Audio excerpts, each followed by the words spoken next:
quick. Good morning, church. Everybody, please bow your heads in a word of prayer.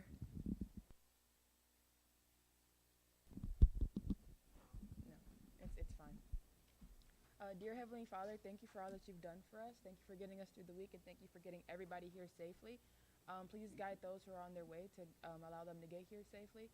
Please allow us to open our hearts and our minds and our souls, and allow us for give us the ability to heal and to listen to all that the speakers have to say today. Please bless the speakers and bless their minds and let their information resonate with us and everybody who hears it.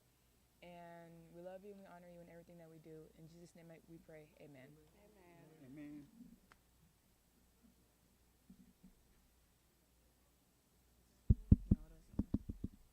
Good morning, everyone. I do apologize for the lateness. So what we're going to do first, since we are running a little behind, we're just going to ask Lavita if she could just come up and give the welcome, please. And after she gives the welcome, we do have snacks and everything that's sitting out front if you all wanted to grab you a snack or something before the speakers come. That way we'll limit some of the walking. Right. And if you're eating, just remember, take your trash with you. Don't leave anything. Treat the sanctuary as you treat your home. So we'll start off with Lavita with the welcome. Amen.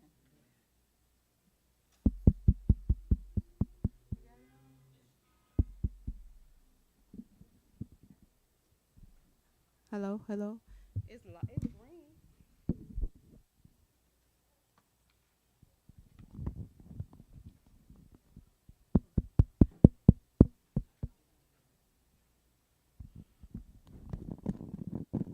Testing 1 2. Testing 1 2.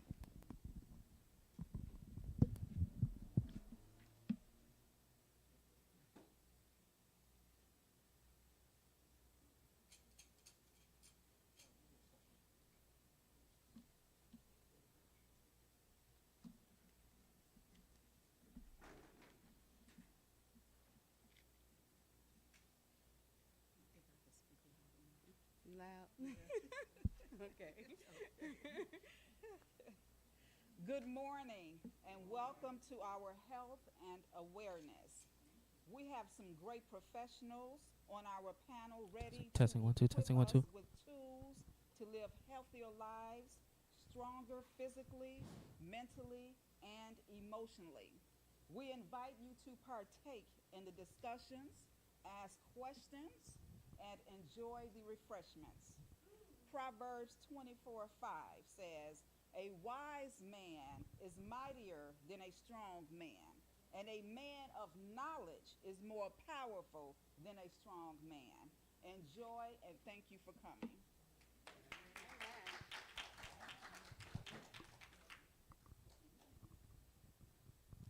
And at this time, if you all wanted to grab a snack or anything before we get started with the speakers,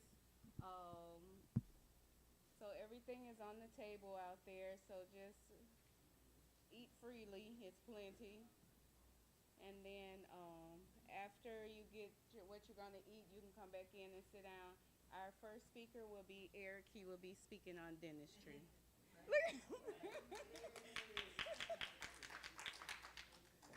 Eric, did you want anything to drink or anything?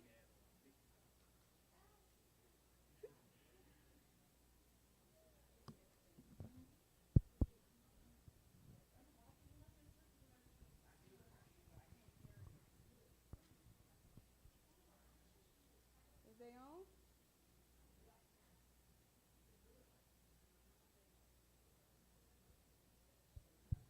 It's on. This one is. Hello? Yep, they're on.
Yeah, so when y'all do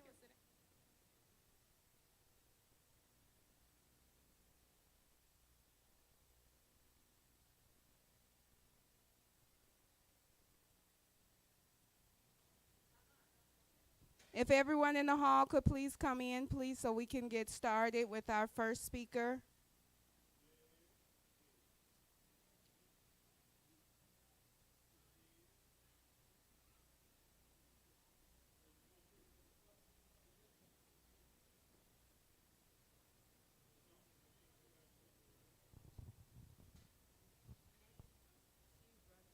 And everyone that just pretty much follow the program. We don't have a MC, so just follow the program. Our first speaker, like I said before you went on break, will be Eric. He will be speaking on dentistry. So if everyone could give him a warm welcome as he comes to the front.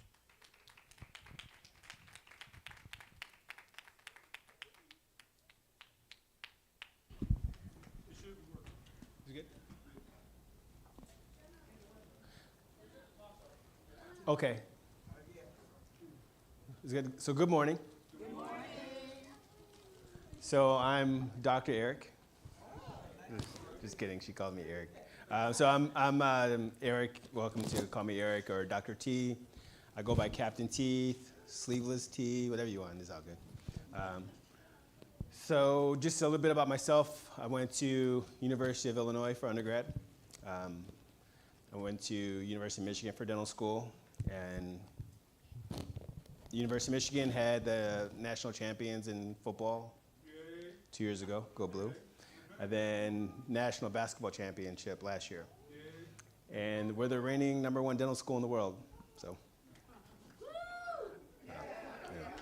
Anyway, so I went to the military for residency school, with advanced general dentistry. So it's just a little additional information or education to perfect my skills and background in dentistry. Currently, I practice at Romeoville Smiles Dentistry in Romeoville. Some of you guys have visited me, and I appreciate you guys, your support.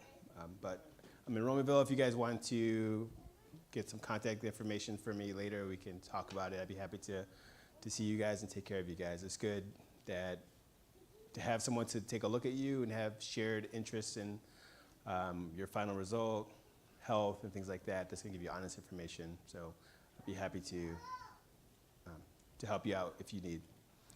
Okay. So basically today's discussion will be on dental hygiene. There's a lot of discussions we can have on dentistry. If you guys have questions, usually with these kind of events, most people have a lot of questions, and that's where they get most of their information from. And so at the end, if you have questions, just let me know, okay? So for dental hygiene, biggest things will be brushing your teeth, flossing your teeth, and maybe using mouthwash. So good toothbrush, good toothpaste with fluoride, mouthwash with fluoride, floss, and then what's important too is if you have dentures or partials, is to clean them. Make sure you take them out at night and things like that. Okay, so kind of breaking it down. So a toothbrush, we recommend a soft bristled brush. Very soft, extra soft, just not the hard, medium even. Those are usually too hard. You brush with those, they're just gonna tear away the enamel on your tooth. So it really hacks at it. So the softer the toothbrush, the better. And if it doesn't feel clean enough, you're probably brushing too hard. Or you're probably used to it feeling like it's clean, but you're brushing too hard. I do recommend manual electric either or, manual or electric toothbrushes. If you use it, if it's a toothbrush, it's good for you. So it's usually about what works best for you. What's the best tool in your hands? So for me, I like the electric toothbrush because it's just a little extra clean feeling. So it's really good for people who have manual dexterity issues that can't brush as well. The rotary of the electric toothbrush can help clean it a little bit better where it doesn't require for you to get all the way around and things like that. So if you have issues or your parents or whoever you're working with has issues with using a manual toothbrush, that's when an electric toothbrush is beneficial. But some of them have some whitening like settings and things like that to help give you the additional cleaning or the clean feeling that can help you out. This is what I use, so I'm not sponsored by them or anything, but this is the toothbrush I use. And they have good deals at Costco for these. Like you could buy like 3 or 4 for like the price of one. So I sell them in my office for what they recommend that we sell them at, but even for that, it's cheaper to buy it at Costco. So, but that's who I've seen had the best deals. So toothpaste, just going back. So toothpaste with fluoride. All toothpaste is good as long as it has fluoride in it.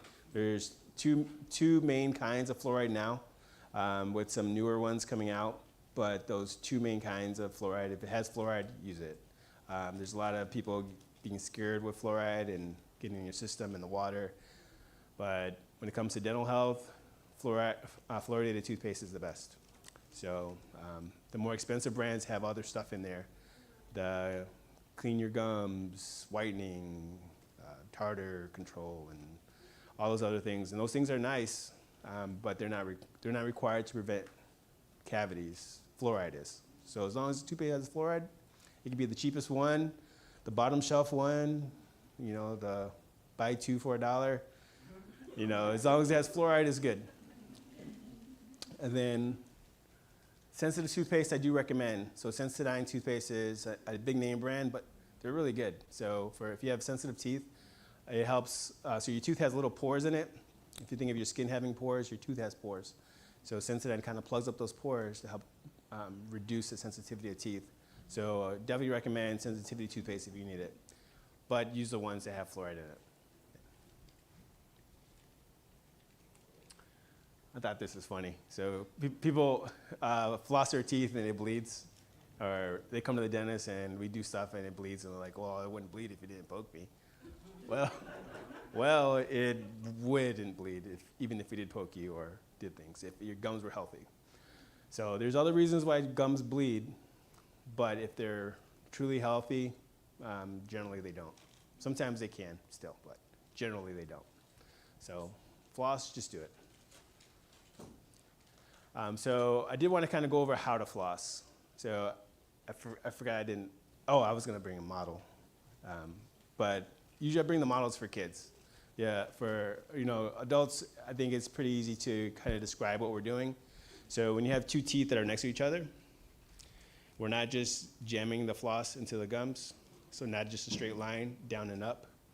That doesn't really do anything. You actually want to wipe the tooth on either side. So stick the floss in and use the floss to clean the tooth. So you're cleaning the teeth between, you're not just getting food out. You can use a toothpick for that. Floss gets the side of the tooth. So you stick it in, wrap the floss around. Does anyone have questions about flossing? Flossing can be tricky. Should you floss after every meal? Flossing after every meal, you don't have to. It's maybe another toothpick thing. But depending on what you eat, depending on how your teeth are, some people's teeth have little space between them where food gets caught easily. You probably want to floss more often. But for me, my teeth are very tight. I wouldn't need it. So depending on your own self, flossing could be beneficial. If you have a partial, maybe take the partial out and rinse it. That'd be helpful. And if you don't mind bad breath, you don't have to do it. Just kidding. So dentures. So dentures are what's very important that a lot of people don't realize. Oh, yeah, question. I do have a question about water flossers. Are those quite as effective as regular flossers? Yeah, so water picks, water flossers are really cool. They're nice additive. They're supplementary. They're not replacements of. So it helps you get some stuff out that you couldn't otherwise get. If you have braces, it's very beneficial for people with braces or bridges to rinse out underneath those so you're not getting food trapped. But it's not a replacement for floss. You still need to floss. Dentures. So dentures, some people wear them. Like I've had some older people, especially older women, that don't even want their husband to see them ever without their dentures. So they sleep with them, they wake up with them, they're always in. You will never see them without it. And if they do, they're like that. You know, they take it out in there. So make sure you take them out, rinse them. There's denture brushes, denture cleaners. So there's not one rule for the denture cleaner because there's so many different kinds now. Just follow the instructions on it. Sometimes it's an hour, sometimes soak it overnight. But gotta take your dentures out, gotta clean them. If you leave your denture in, you can get like athlete's foot of the mouth. So you get fungus that grows in your mouth. So it's like wearing socks, going to play basketball. It's hot outside, you're sweating.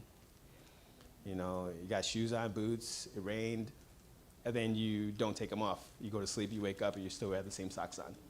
So just imagine how your feet, that's how it is in your mouth. You eat, you talk, you breathe, you have saliva, you cough, you know, kiss somebody, I don't know. You do stuff, and then you have these dentures with all this stuff in there, and they never come out.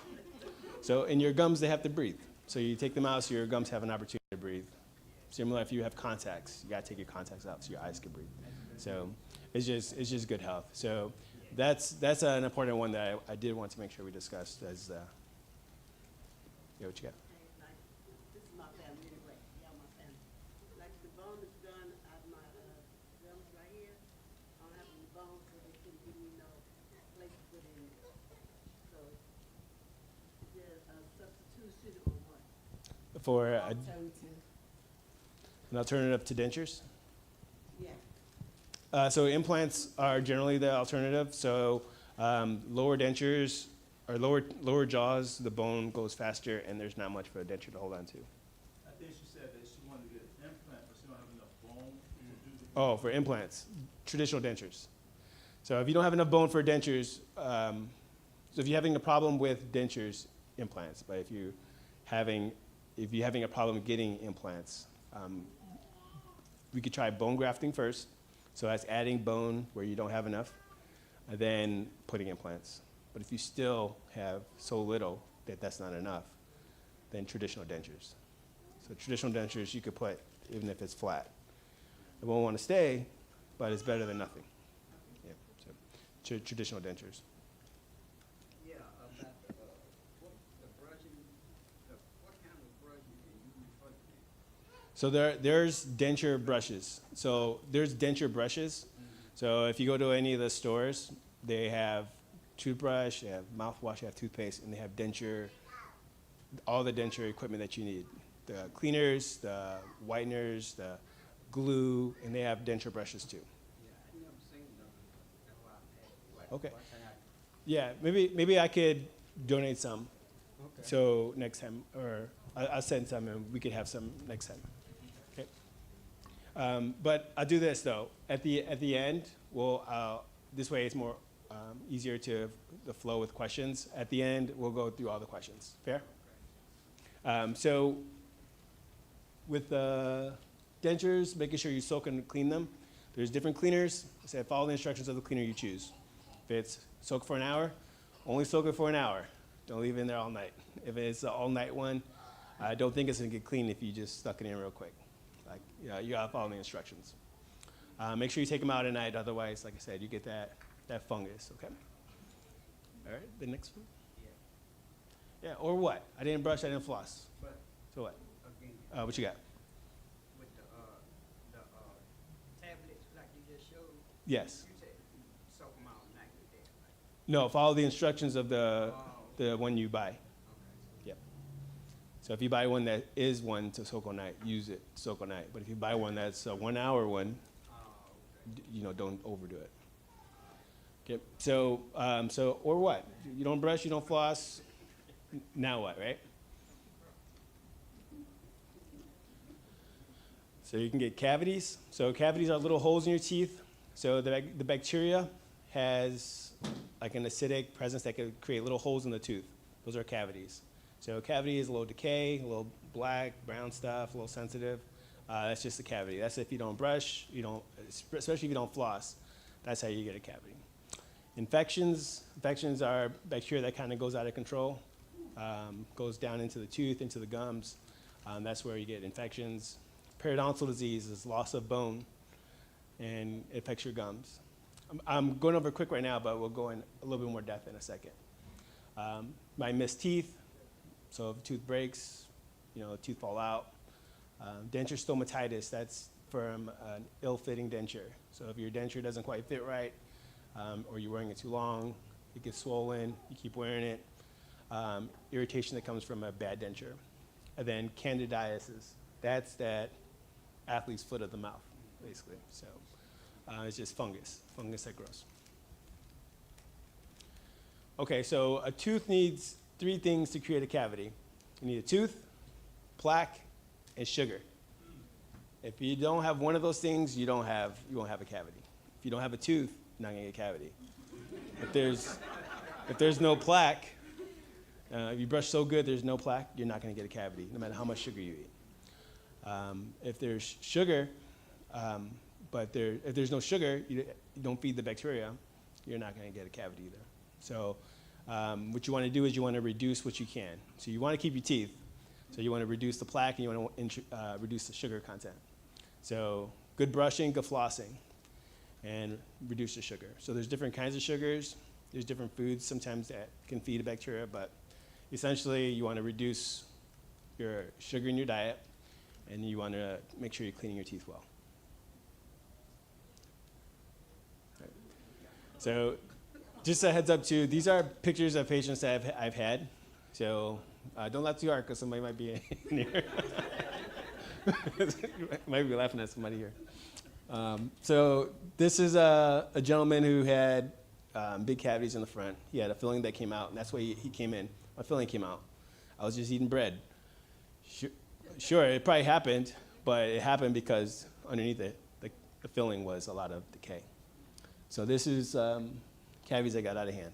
So poor hygiene leads to cavities, and I feel like that one was pretty straightforward. There you go. So periodontal disease is gum disease. So your tooth is held in your mouth in the bone. So when the bone goes away, there's nothing holding that tooth in. So they get loose and they fall out. This is a gentleman who had bridges done and his gum receded. His gum is receding because the gums are not healthy. Didn't clean under his dentures, his partials. So underneath his partials, decay, and your gums got so annoyed that they run away, and they made it easier for more decay to grow there. So this is both decay, cavities, and it's periodontal disease. So periodontal disease is important in our community because that's the part that affects your whole system. So if you have a cavity, you can get that tooth to be a problem. But if you have periodontal disease, your whole system gets involved because it goes into the gums. So it's like if you had a traffic incident, just a little ticket, and then they sent the Army, the National Guard, the Navy, and the Marines for something, then you could be assured that there's gonna be other impact of that, right? Somebody else they're gonna have guns, or something's gonna happen. It's just your body's responding to something so much that it becomes a bigger problem. So in your body, if you have the bacteria, your body recruits all these resources from your immune system to fight that. So now there's gonna be other problems. Now it's gonna lead to high blood pressure. Basically your body's gonna be hyped up, like let's go, let's do this, just for some bacteria. Something small that creates a bigger issue. So with our community, we're already at risk for higher blood pressure because of our diets. Just traditionally, like they say, diseases. What was it? Being overweight isn't hereditary, but recipes are, right? So it's like our lifestyle, the way we eat, things in our culture that we pass down, leaves us at higher risk for certain things. And periodontal disease makes that even worse. Makes it harder to fight, makes it harder, more out of control. So periodontal disease also affects diabetes, makes you a higher risk for it. higher risk, and it makes it, again, harder to control. So even if you go get your meds done, if your teeth aren't right, it just makes the job harder. So got to make sure you're taking care of your gums. All right, what else we got? This is denture stomatitis. This is from a denture that's been worn too long, not quite fitting, it's moving around, and it causes these little bumps, redness, and irritation. Again, these are, I don't know if this one might not be a patient of mine, but these are real patients. These happen to people that don't take their dentures out. So very important. You may have lost your teeth, but they're still a part of your health. So you gotta make sure you take care of your dentures. All right, so that happened, and now how do we fix it? So this is a case where they just didn't like the way it looked. Actually, this might be homeboy from earlier. I forgot how I use it. So this was the one with the guy with the decay that I added some fake teeth in bridges. We made them real nice, healed the gums. Oh no, there he is. That's the one for him. The other one was an aesthetic one. This is one that we had some bridges, some replacement teeth. We pulled the bad ones, removed the decay, did some root canals, did some fillings. So how we do replace and fixing bad teeth is not, I have cavities it's over with. We can fix those and maintain good health. And so it's like step one is getting it cleaned. Step two is replacing and fixing. So fillings, crowns cover the whole tooth. So if your tooth is broken down, cracked, or overly decayed, so much of it, we'll put a crown that covers the whole tooth. You do a complete denture, so if it's all is lost, you lost your teeth, or they're breaking down, there's so many infected, we can make you dentures, which will replace them all. Partial dentures is you keep some of the teeth, but you still have removable teeth at night. Implants are, we put like an artificial root in the tooth and put a fake tooth. Question, when would you suggest a crown? So a crown is done when more than 50% of the tooth has been affected. So how I like to explain it is, if you think of drywall, if someone, poked a hole in it, you're gonna patch it up. Maybe you could put toothpaste. You could put spackle, I don't know. So a filling is like that. But you wouldn't want, there was a big hole, someone got pushed into the wall, you wouldn't put toothpaste on there. It just wouldn't hold. You wouldn't put spackle. So you're gonna have to do a lot more. So a lot more function. So that's when you need a crown. So if for some reason more than 50% of the tooth is included, then we want to do a crown. If it's fractured, broken, and also if you ever get a root canal, you need a crown like automatically, because the root canal can make the tooth a little brittle. You want to protect your investment, protect the tooth, protect it from cracking in the future. So that's what we do it again.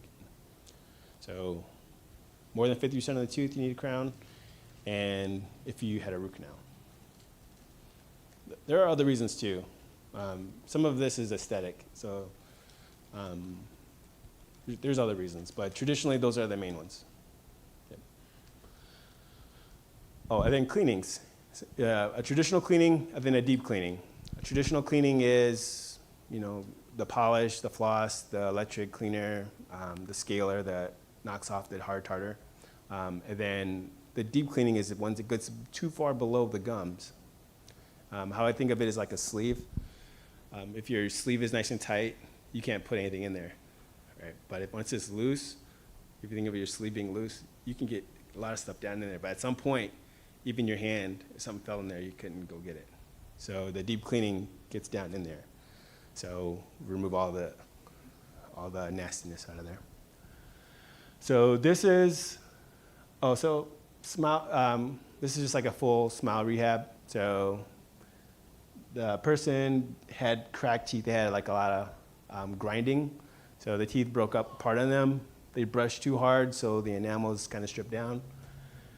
So we did gum surgery to bring the gums up, show more tooth, and did some veneers and some crowns.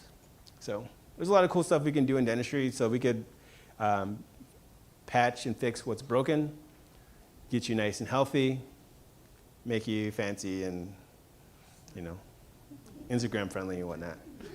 So, this is my baby girl. She's showing me how to brush. So, future dentist. She said she is. We'll see. I hope it's true. But brush, floss, mouthwash is a nice additive, but it's not a requirement. And take care of your dentures. Okay. Any questions? At your dentistry, do y'all have a full lab at your dentistry where you work? A lab like, do we make our own dentures? No. No? So you send them out to third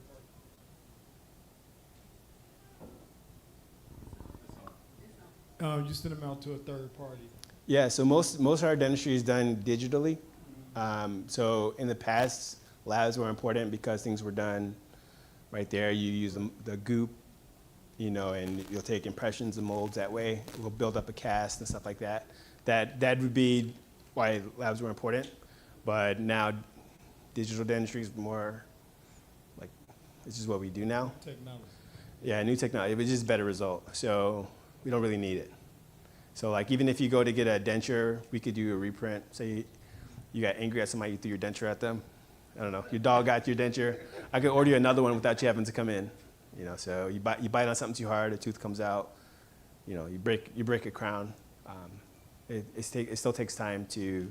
We order it digitally. We scan you digitally, and it comes in. There are a lot of offices that are old school that maybe need an on-site lab, but we don't. What is the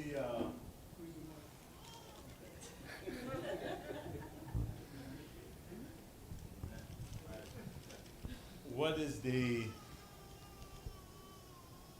number one, number two cause of bad breath, and how do you fix it?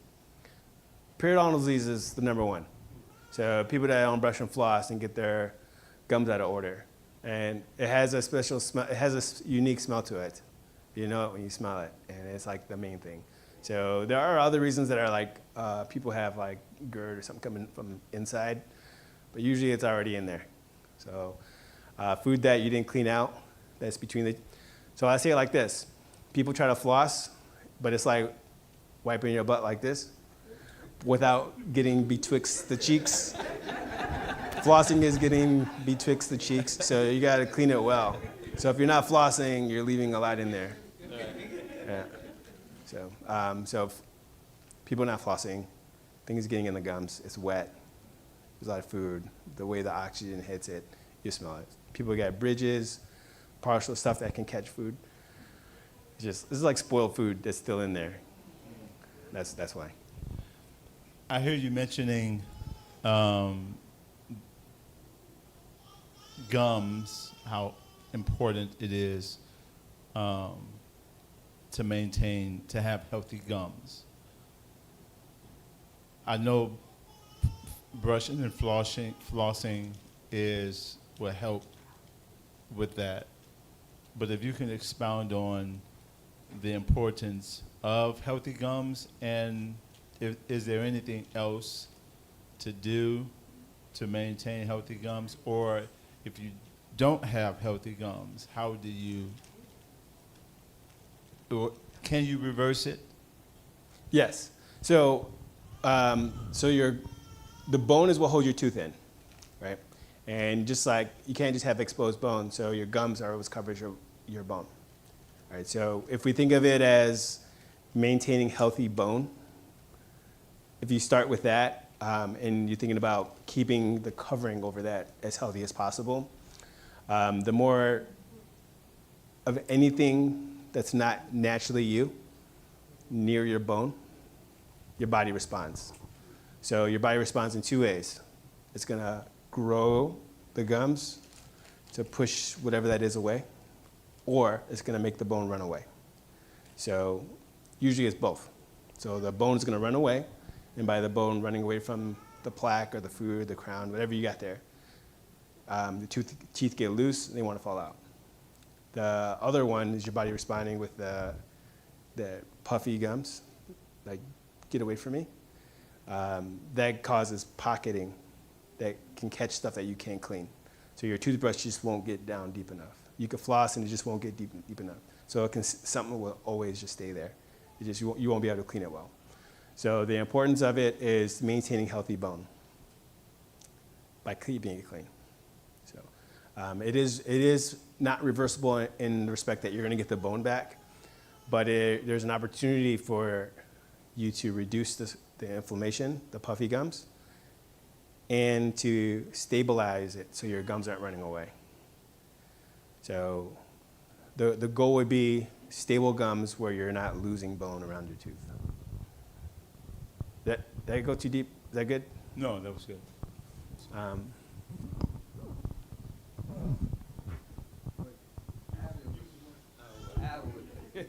Okay, instructor.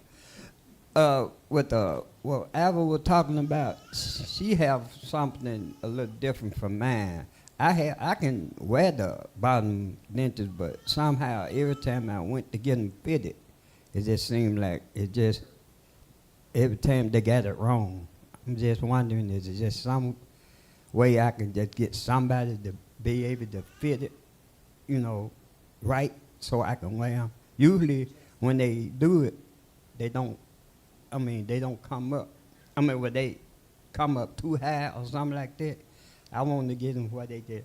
Well, my top teeth is not getting in the way. Okay. So there's a couple things there. So one is the dentures are adjustable. So if there's a part of it that's, it's poking me here, we can adjust it. Mm-hmm. It's, this right here is too tight, we can adjust it. My thing is too tall. Yeah. We can adjust that right there in the chair. Okay. But the other parts of importance are the upper jaw. You have the palate, the roof of your mouth. Mm-hmm. So that's a long, like a wall up there. Right. The denture could suction off of that. Mm-hmm. So the top denture has that opportunity to suction. Right. It gets in there. You don't need glue. It gets in there. Uh-huh. The bottom denture doesn't have that. You have your Right. tongue in the way. Mm-hmm. So with the tongue in the way, you're not going to get suction. Right. The bottom denture balances. So what people have a lot of problems with is getting used to and accustomed to wearing. Yeah. So it takes a lot of practice. Is So you are born, you're using real teeth your whole life, and then all of a sudden now you have to use this. Right. It can be frustrating, and a lot of people give up. Mm-hmm. So I would say one is getting used to Right. attempting it. Mhm. Two, get the dentures adjusted properly. Right. Then the other part of it is sometimes your body just doesn't have enough bone to hold the denture well. Mm-hmm. So there's a lot of factors there. But what I would say this is to say your jaw, the way how open your mouth is, Mm-hmm. Yeah. Yeah. or if you have like no teeth there, how you get the grandma face, or Mhm. grandpa face. That Yeah. because they don't have the teeth to hold it open. Right. Right. So with that, the more time you have with nothing there, your body doesn't know how open you're supposed to be, or even how far forward or back it's supposed to be. So when you finally get some teeth, your teeth is set to your skeleton, and your muscles want to do something else. Right. Yeah, so- And it could be that I had to just basically practice and make just wear them enough to get it used to it. Yes, I would say go in, get them fitted properly, made well, and then make sure you actually wear them, and follow up with your appointments. Your follow-up appointments to adjust. So it'll take practice to figure out where the good fit is. And some cases your dentures just may not be for you, or it may not be. You just might not like them. Well, I like them, but it just Yeah. So. getting used to trying to wear them, Mm. So like I said, the top one, no problem. I got used to them quick. It's just Yeah. the bottom, just, Yeah, everyone hates the bottom one. Bottom one's gonna move. okay. And then the way you chew, your cheeks push food to your teeth. Right. That's how you chew. Your cheeks push food, and your tongue wants to feel it and Getting in the way. also pushes it from the inside. Right. So your muscles of your face are used to working a certain way, but once you put something in there, it's gonna want to push that away too. That's just you just got to get used to it and teach your muscles to do it right. Okay. Okay. Any other questions? When should you floss? When is the best time? At morning or at night? Morning and night. So the true answer is yes. If you want to floss, do it, and the more the better. Morning. If you at least do it once a day, you're in good shape. You know, it's just if you just once, just get in there. You know, it'd be good. But morning and night. And brush how many times? Same. I have a question. Why when we was growing up, they used to always say, "Oh, go get the medium or the hard bristle brushes to use," and now it's better to use soft. Cause I'll go to the store and see all the soft toothbrushes, and I'll be like, "Where the hell the medium will go?" Yeah. I grew up them telling me, "Oh, go get the medium or the hard. Those are the best ones to use." Yeah, people have that mentality of I need to clean it really well. So if you're thinking about the technology of toothbrushes in the past versus now, they used to be like flat and boxy. To get stuff off, you had to kind of go at it. But now they're like curved and cut a certain way. You don't need that. So like the risk benefit of getting it clean, quality clean versus the damage I'm gonna do if I brush too hard, now is err on the side of definitely do gentle. Otherwise, yeah, you're gonna hack up your teeth for sure. Now, I remember when I was younger, they used to make the toothbrush with the little rubber thing at the bottom. What was that about? Maybe that's before my time. Just for your time? Rubber thing. I'm telling my age, yeah. It was a little rubber thing on all toothbrushes. It was at the bottom of the toothbrush. That was for floss. I have one question about No, teeth whitening. it was a point. Do you recommend teeth whitening? So teeth whitening is good. So in some respect, you get what you pay for. If you're watching the new TikTok trend, and that you're like, oh, I could do this, and it's gonna save me, you know, I wouldn't do that, you know. And then the whitening that you do in the toothpaste, a lot of dentists laugh at it because it's probably not gonna work, you know. It's gonna take so long if it does work, but it's just marketing really. I use whitening toothpaste, but it doesn't have that strong effect. So if you really want true whitening, it's going to be those gels that you put on the teeth. It's going to be in-office whitening. What does do good cheap whitening is peroxide and baking soda. That's going to remove a lot of the stain, but yeah, there's a lot of stuff I wouldn't necessarily recommend. But there are a lot of good products out there, but like I said, you're probably going to get what you pay for.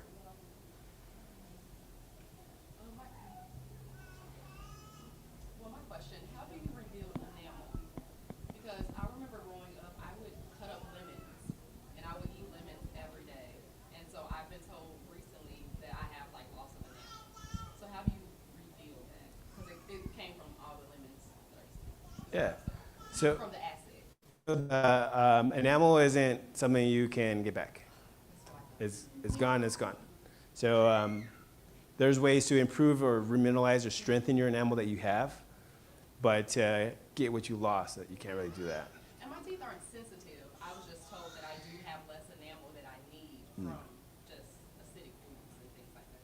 Yeah, so acids, that's another thing that's important, is knowing how acids break away the calcification of the tooth.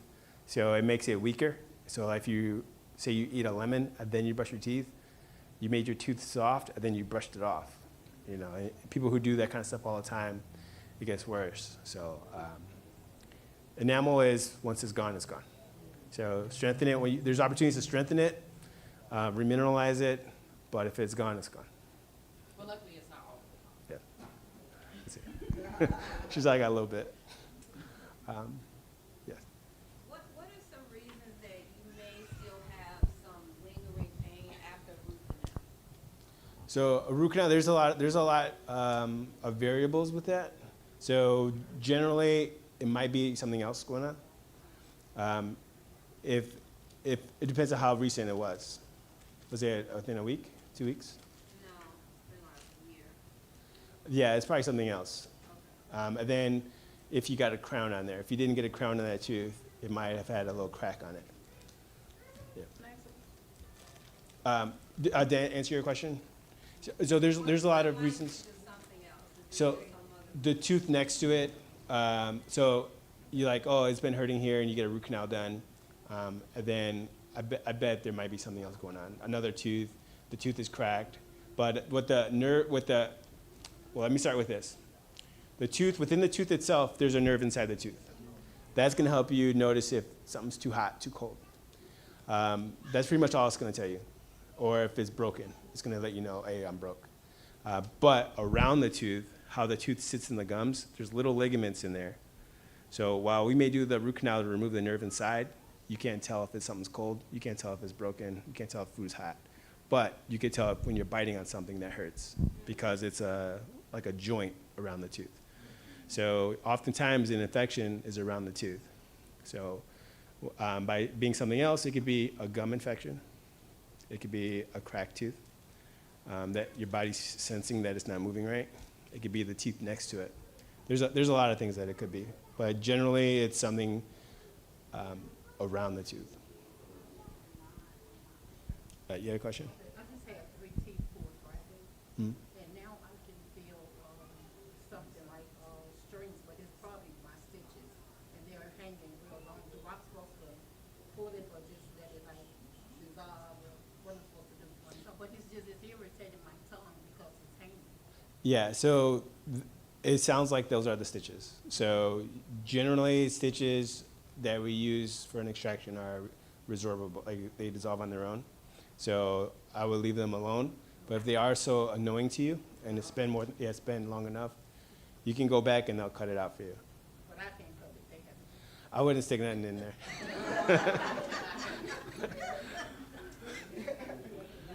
Yeah. Yeah, you mess around, cut the wrong thing. I have a question about, it is okay to use, I use Sensodyne. It is okay to use it like for long period of time, or you just recommend that you use it and with regular toothpaste? Yeah, Sensodyne is really good. You can use it forever. Okay. Yeah, there are some that had some sensitive toothpaste that can leave a stain on your teeth if you use it too long. But I'm pretty sure Sensodyne is not one of them. You can use it forever. What about the toothpaste, the whitener toothpaste? Are those safe to use? They're safe, yes. Do they whiten your teeth? You know.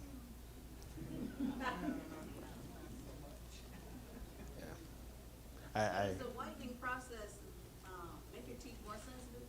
Yes. Yeah, so it definitely can make your teeth more sensitive. So, which is funny because Sensodyne uses whitening, so they say they could do both, maybe, but yeah, the whitening does make your teeth sensitive. Is it safe to use charcoal for whitening of teeth? I wouldn't. There's a lot. There's. I've seen it work. I wouldn't do it. You know. Why wouldn't I do it? Because charcoal has other products in there. I don't know how healthy it is. You know. I don't know. Yeah, it might. I don't know. There's a lot of I don't know. So I don't think the benefit is worth it. But there's something I ain't got to rub out, but a lot of people say charcoal. Why would they recommend it? It would whiten your teeth, so it would do the job, but the other risks aren't all known. I do know that it's abrasive, so it can tear away your teeth a little bit, but other than that, I don't know. I don't think some things are worth the risk. You know, I mean that's me. If someone told me if I took a dump and I put it in my hair, I have curls all day. I probably wouldn't. I don't care how good the curls. Yeah, this is my opinion. I wouldn't do it. But But it does work, so it's your life. I was eating some sunflower seeds. They are really salty. Now I have it affected my tooth. It's like my tooth healed or something. Yeah, so biting on certain things could chip away at your tooth.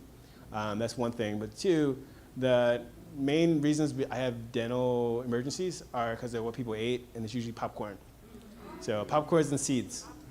Those little kernels, they just go so slightly into the gums, and it just pisses your tooth off. You know, so But it affected my enamel. What can I do about that? get a filling or a crown. It depends how much because it won't come back. If it broke it, the only way is to fix it. But if she get the feeling, don't they need to come out? Fillings can chip. Right, because I've been chewing them sometimes, well, not now, way back in the day, No, seriously, like, you'll be chewing and you be like, what is this? And, they be uncanny valley. Yeah, depending on where the filling is, they can chip off when you eat. So it's kind of the analogy I said with the drywall. So like if it's in a place where it's like easy, like a little hole, a filling is good. But if you're using it like a door, where you're gonna close it all the time, it might chip. So I would think of fillings as a little repair, but for bigger breaks or cracks or stuff like that, you might need a crown. Okay, I have a test. This is the last question. There's a remedy that my mom used to use back in the day for clean teeth, for whitening, and it used to be baking soda and peroxide. Did we talk about that already? Yeah. Oh, I missed it. So is that healthy? Yes. It is, okay. Because they actually sell it in the toothpaste. They do. But it's better if you use it like straight baking soda and straight peroxide, yes. Now, I was told now peroxide, Use it as a paste. it got a lot of benefits to it because I actually was told you could use peroxide for one course. I said, that's great. Yeah. They said just don't swallow. Yeah, it's like a it'll help clean the bacteria. Yeah. Yeah, I'll stay in my lane with that one, but you could do the peroxide and baking soda for cleaning.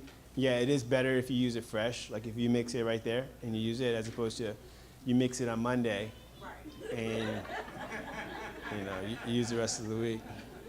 But yeah, so other uses of peroxide and stuff like that, I'm just gonna stay in my lane and say maybe. I don't know.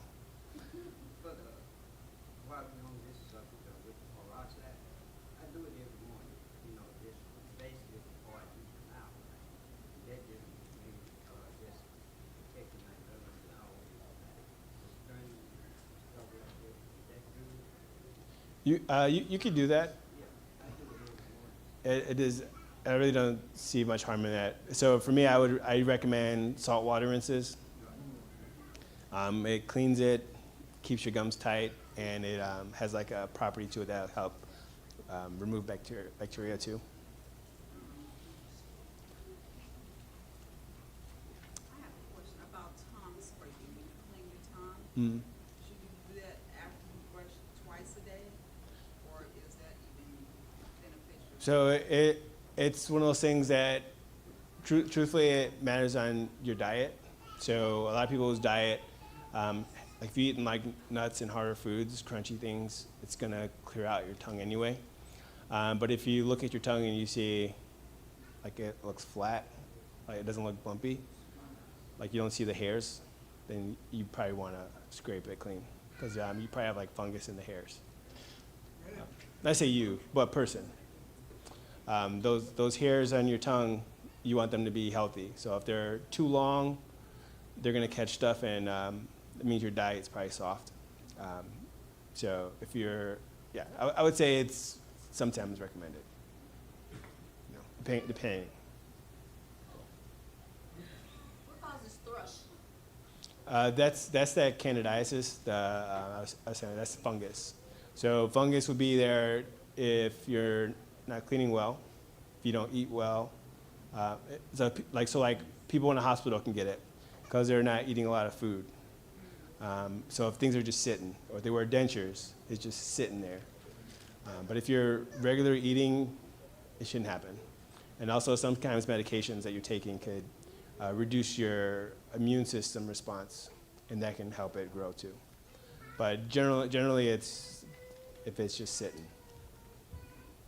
Forget the name of it, but in the back of your, under your tongue, back there. Tonsils. Rocks form back Oh, there. yes. They say your breath really stinks when you have that.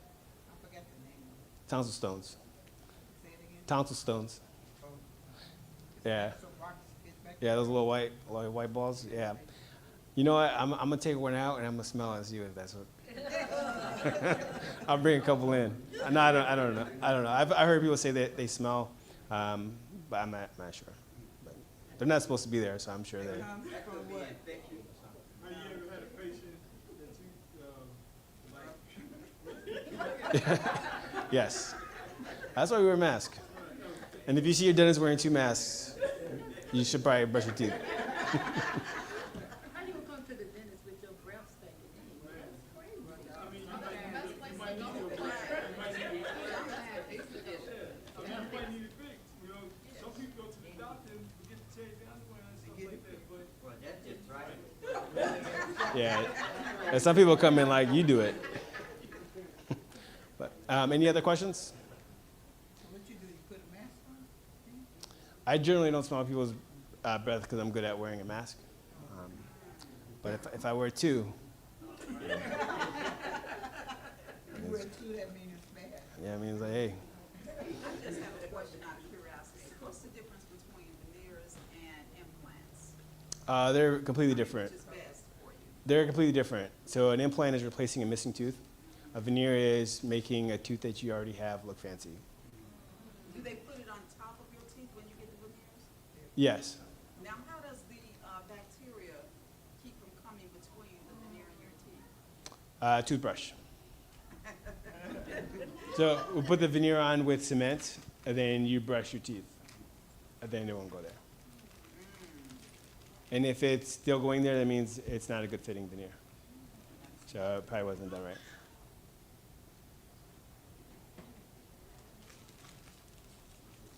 Any other questions? So I am Dr. T. Captain Teeth is my little company name. So I'm at Romeoville Smiles Dentistry in Romeoville. If you guys are interested, you guys could, visiting or need a consultation. Like for me, I'm big on understanding that representation matters. I'm gonna take care of my people. So you come, I'm gonna make sure you know what's going on. I'm gonna make sure you know all the options you need, you have available to you. Sometimes too many options isn't what you want either. So we'll see what your goals are. We could discuss that, and I can come up with some answers for you, or at least point you in the right direction. I'm not too ashamed to say I don't know. So if when I don't know, I refer you to a specialist or something. Anybody have any questions before I get out of here? How long have you been practicing? I've been practicing for 12 years.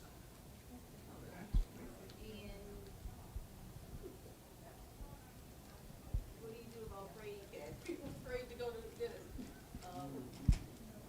Are you a pain specialist? Do you know? So I was voted the softest hands in the Midwest. So no, so we do have nitrous in my office. TLC. I charge extra for hugs. No, so we, be honest with you, have some, I guess most people are afraid of the pain. And so for me, I'm pretty gentle. So that's kind of how I build my reputation, is being gentle.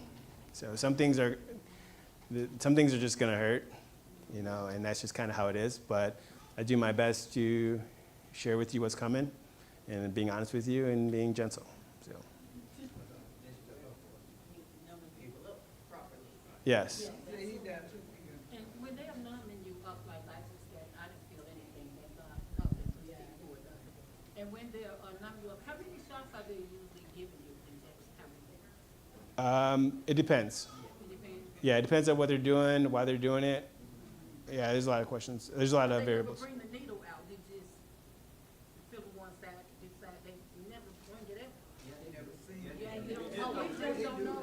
Yeah, it's, Once it start dimming, you know. So you don't know that they're bringing it out? yeah, we try not to let you see it.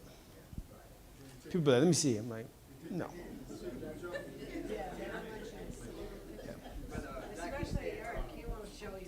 Like, he numbed me out, he gave me shots, and he made sure I didn't feel anything. And then he was like, Mom, they hurt you? I'm like, no. Nobody hurt me. He made sure I didn't feel anything. Yeah. I do gotta get going, but feel free to reach out to me. I don't mind people having my number or the office number. You're welcome to call or text, shoot me. FaceTime, you know. All right, guys. Nice to you.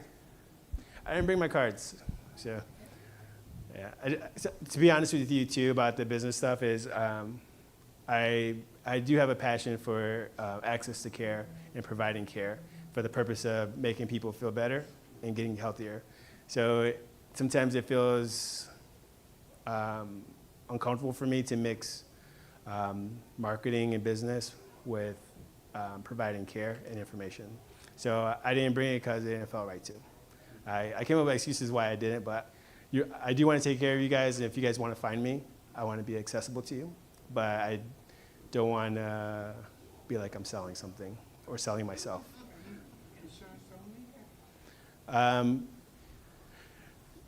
Mostly yes. We have a lot of patients that pay for service or use Care Credit and other financial resources, but I'm open. And if you come and you put, you were referred by Reverend Townsend, I'll take care of you. So.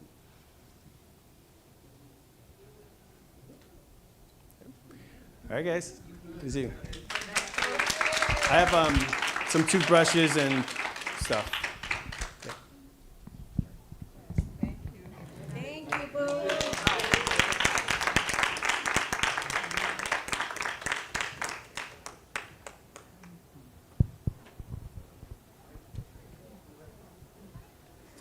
Okay, so did everyone love all the information? And did he answer everyone's questions? Okay, so after everything, all the presentations are done, there are some samples up here on the table for everyone to take something. We appreciate you all for coming. Our next speakers are going to be Shanae and Lorenza. They're going to speak on social work and the benefits that you may need and some information on how to get it.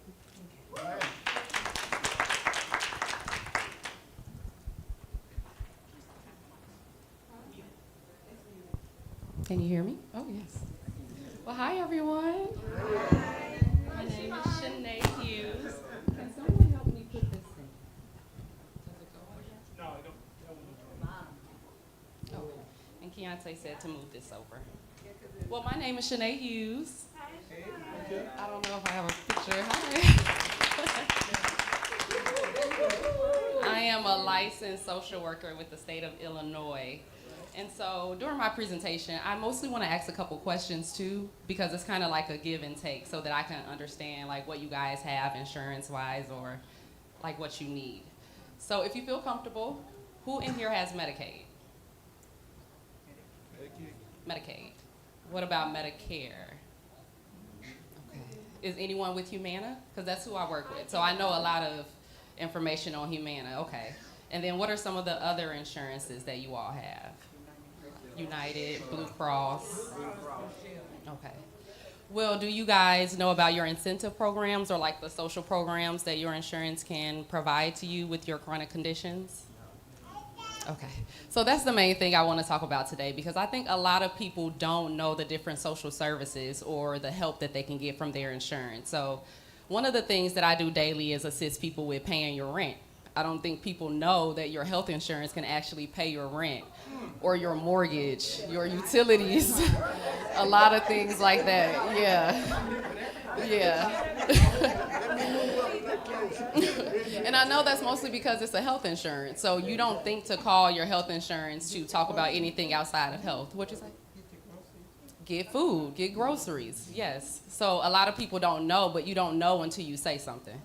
But once again, you don't think to call them and say, hi, Humana, can you help me pay my utilities, or do you know anything? So there are different programs, like for example, there is a card. So you have to be honest with them. You're not eligible for a lot of the services if you don't tell them that you have a chronic condition. So chronic conditions could include, that's a nice picture. Chronic conditions could include could include diabetes, that's like hypertension, issues with your colon, cancer, kidney disease, renal disease. There are a lot of different things. And so your doctor may know that you have those things, but you have to report that information to your insurance. It's like you're the middleman, and then it's the doctor on this side, and then the insurance on this side. So you have to make sure that you tell them what you need in order to know. Because a lot of people aren't eligible for the card. See, there's a card with Humana. I don't know if you get that, Dad, because you said you're with Humana. Yeah, so there's a card where you can get from $35 to $375 every first of the month for the entire year. So I do have people that only get $30, but I have a lot of people that get, actually it's someone who gets $375. So you can use that to pay your rent, your mortgage. You can buy pet food with that for your dogs if you have some. Transportation, food. So it's a lot of different things, but it's specific to the stores in your area. So you can't go to every store in your area and use it. They will decline you if you get to the front, which, you know, kind of sucks. But you have to make sure that you have all of the information that you need prior to using that card. So, and then outside of that, we have a lot of incentive programs. So if you go get your annual wellness visit, has everyone done their annual wellness visit this year? Okay. Have you guys had your colon cancer screening this year? And I know a lot of people don't feel comfortable doing it, but if you don't want to do it at the doctor, you can mail in a specimen. You just have to make sure you get the specimen yourself. And you have to mail it and seal it correctly, because if you mail it in and it's not sealed correctly, they won't take the specimen. So then you're going to have to do it again. So, which means you may miss the incentive, because you can get $50 every time you complete some of those different incentive things. So for an annual wellness visit, I think I have a list of 20 people that did it last week. So that's 20 different $50 gift cards that were given out to people. And actually one of my members, she kind of tripled up on things. She did everything at the same time. So she turned in her blood pressure. It's a day-to-day log that you have to do, and a lot of people feel like it's too much to keep up with every day, so they won't do it. But it's outside of getting money, you just need to do that yourself just to keep up with your blood pressure measurements. So she did her blood pressure log, she did her colon cancer screening, and she did her annual wellness visit. So that's $150 that she got last week. So that's really good stuff. So I always tell people, even if you don't have Humana, a lot of the different insurance companies, they do the same thing. They just have different names. So if you say you have United. So if you have United, I would tell you to call them, because it sounds like you may not even know some of the incentive programs. And not to sound bad, but they're not going to tell you about the extra money that you can get. You have to ask. So I would advise everyone to just call their insurances and see, you know, what's available, or you know, what type of incentive programs, because incentives do make you want to take care of yourself better. It makes you feel like, okay, well, if I do this, they'll help me out this way. So it just depends. Any questions so far? Yeah.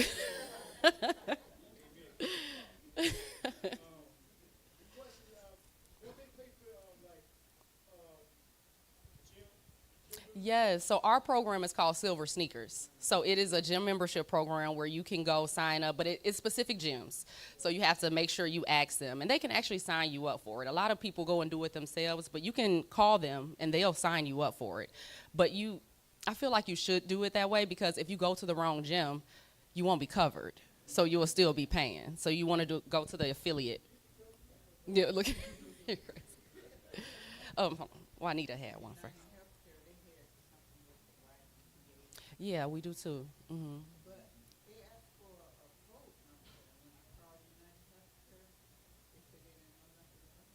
So that's when you do a three-way call, and you get them all on the call together.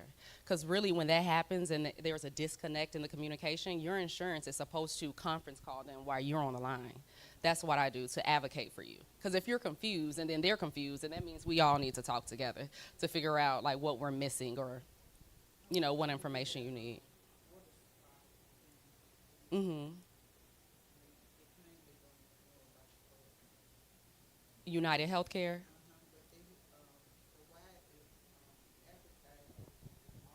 Mhm. Now, I will say, just because it's advertised at the YMCA, that may not be in your gym coverage of whatever it is that they're offering. So they may not know if it's like a specialized service and not just general like gym membership. Anything specialized may not be affiliated with your insurance.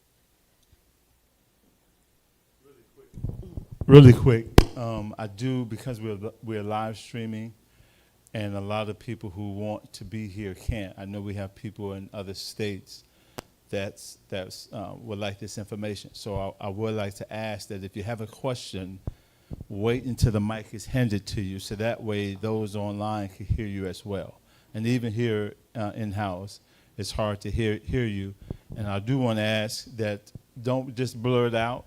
Raise your hand to be acknowledged, and then the mic will be passed to you, so that way everybody can hear the question that's being asked. Again, because we have a lot of people online that wants to that may be asking the same question that you're asking. Thank you. Uncle Matt. We got a mic over there. Yeah, my question is, okay, I have Blue Cross Blue Shield. If that's in the kind of way, you know, if you like, it's a certain age, will it, you know, do you have to be a certain age to get help compensation or something like that? What kind of help? Like what I'm referring to? Yeah, basically like high blood pressure and all that. Mhm. Do you get like some kind of benefit cuts and stuff like that? Do you have Medicaid or Medicare or both? Are you dual I don't coverage? have Medicaid. Okay, you have it's just Medicare? Blue Cross. No. Okay, so just like standard insurance. Yes. So you will have to call them. Oh, okay. And they have specialists that can speak to you. Sometimes it may be a long hold. Right. But they're obligated to give you the information. Okay. So all you have to do is ask. in Right, but order like to I said, find out. if you something like almost senior citizen or something like that. Are you 65? If you don't mind me asking. No. Okay. No, I don't mind. No, I'm almost.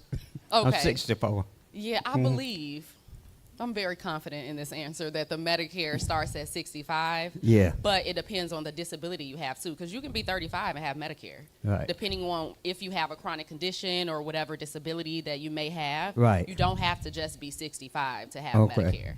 But sometimes certain incentives or programs, it doesn't unlock until you're 65. Okay. Certain things. So Right. it just depends. Everyone has their own personalized coverage. Right. honestly. I know most of them don't happen until 65. That's what I'm saying. You'd be you know. surprised. Yeah. I talk to a lot of people who are even younger than me, and they Right. they have scooters. They can't walk. You just never know, Right. honestly. But yeah, that's basically all I need to know about, you know, is what is the age difference Yeah, or something like it just that. depends. And Okay. each insurance company is different too. There are still things I'm trying to understand Right. too in Humana, because I only work with chronic condition Right. individuals. So if they don't have a chronic condition, more than likely I'm not going to speak with them. But Uh-huh. sometimes, it just depends on your caseload and who you're working with. Okay. All right. Precious. Oh, I'm sorry.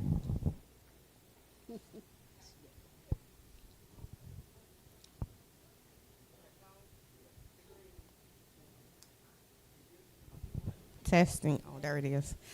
I have a question. So what would you suggest we say, like when we call, if I was to call, should I say, yeah, hey, what benefits do I have? Or just simply ask that and they should just Yeah. tell us, okay. So if you want to know about your entire benefit plan to understand what you have covered, you will call the customer service number on the back of your card, and you will ask them to go over your entire benefit plan for the 2026 year. Okay. And as it's getting closer to renewing your insurance, you should ask them, what do you need to do if you like your plan, what do you need to do to keep your current plan? And if you want to change, what are the options to get better coverage or things like that for next year? But if you want to know about the incentives, because once again, just going over your benefit plan, they're probably not going to go over the incentive plans. So you have to ask them to go over whatever incentive plans are offered to you too. Okay. Thank you. I have Humana. The year before last, I let my benefit lapse the incentive, $250.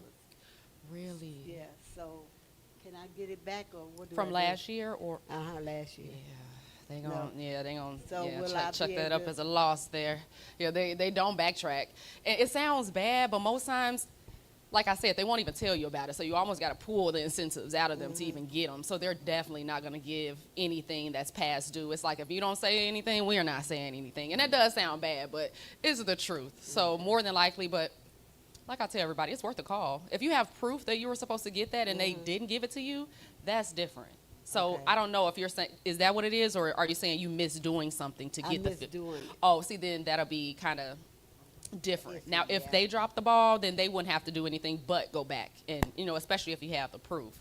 But if it's something that you missed by the deadline, it is a hard deadline, Right. and they don't really go back. It'll start over the next year That's to what I'm add thinking. points to Yeah. the next year.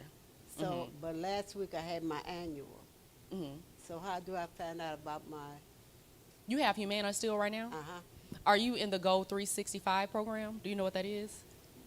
So that's something that you would definitely want to call in, because that's how you get your points in order to get any incentives. You build up points. It's a point program.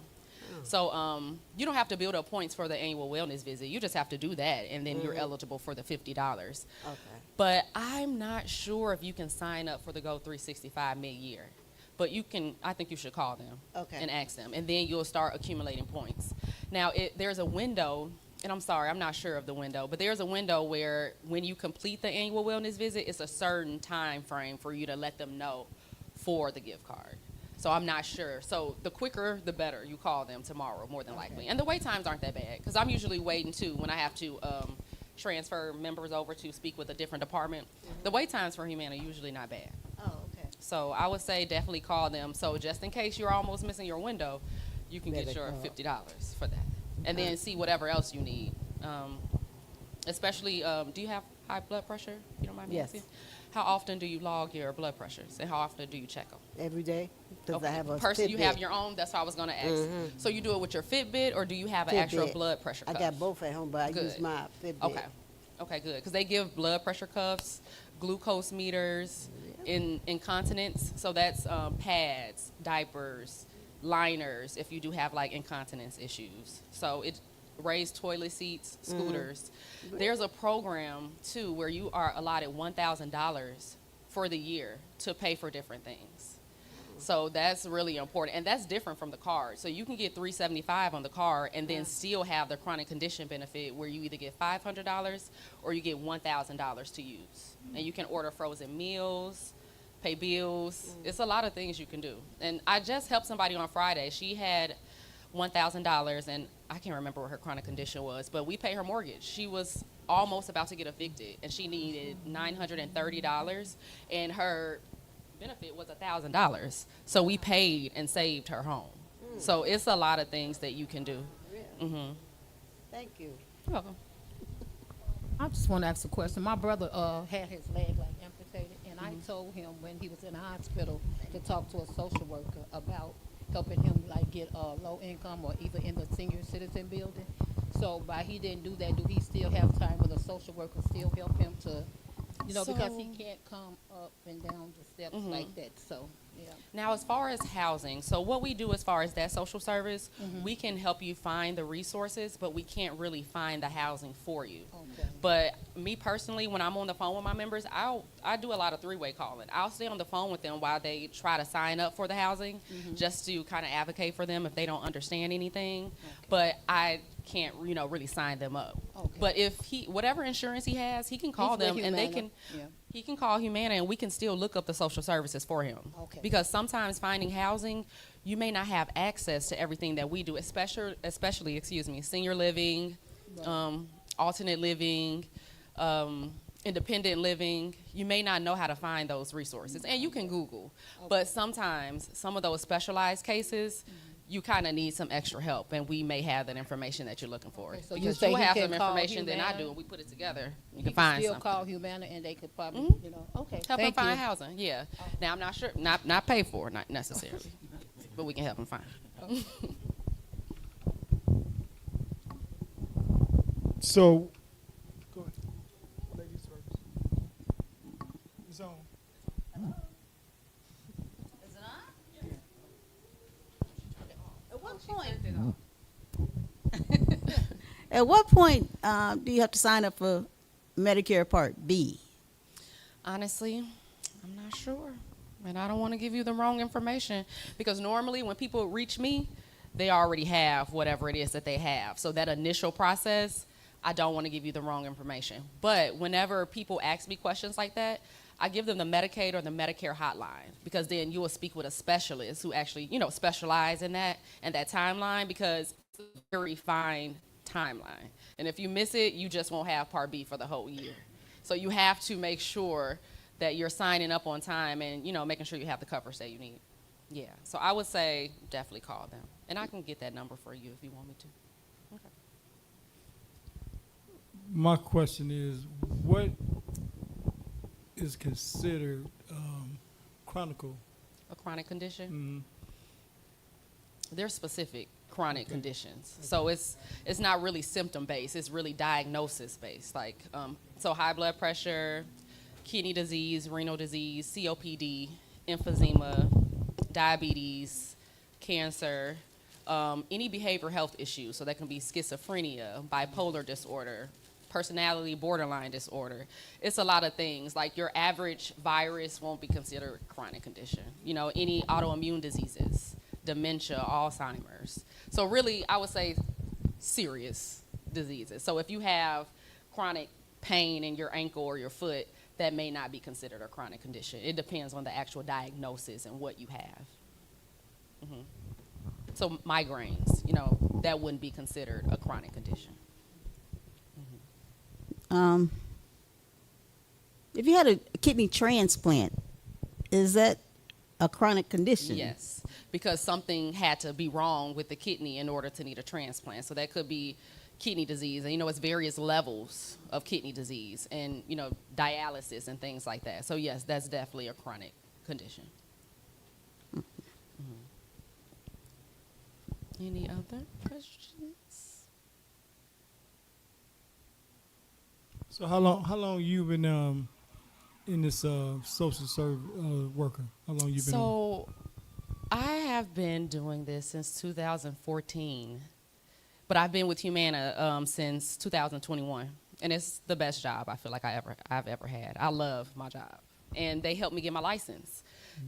They pay for it, and they just make sure that we have what we need. And next, I want to try. So the next level after a LSW is a LCSW.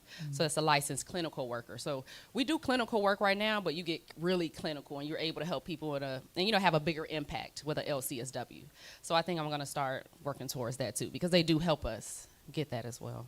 So it's more, it's not a job for you, it's more of a passion, right?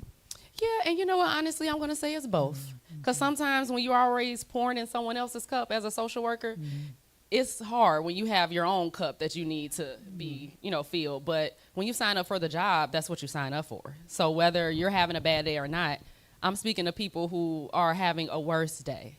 But I end up having a lot of great conversations, too. A lot of my regulars, I know everything about them. So, yeah, I love my job. Gain friends through this. Yes. They always check on me. Yes, they call to check on me. I'm like, you guys cannot just call to check on me. Do you need something? But, no, I appreciate it. It shows your impact when you have people that, feel comfortable. Because a lot of this information, is really personal. You're already dealing with different conditions that you're not even used to having. And sometimes you have to go through a lot of different medications to even find a care plan that's effective for you. So it's very stressful. And the worst thing is having poor customer service when you're just trying to get your medications. Oh, yeah, and then another thing, we help with mail order benefits. So that's having your medications delivered to you.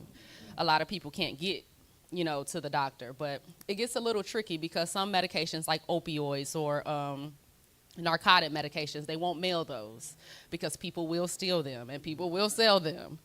Yeah, so just like if you get an Amazon package stolen. Yeah. So certain, things, it's kind of hard for some people because there's no way around it. Some people, they don't have family to go get their medication, so they're missing out on insulin. They're missing out on needles and things like that because it's hard to mail needles.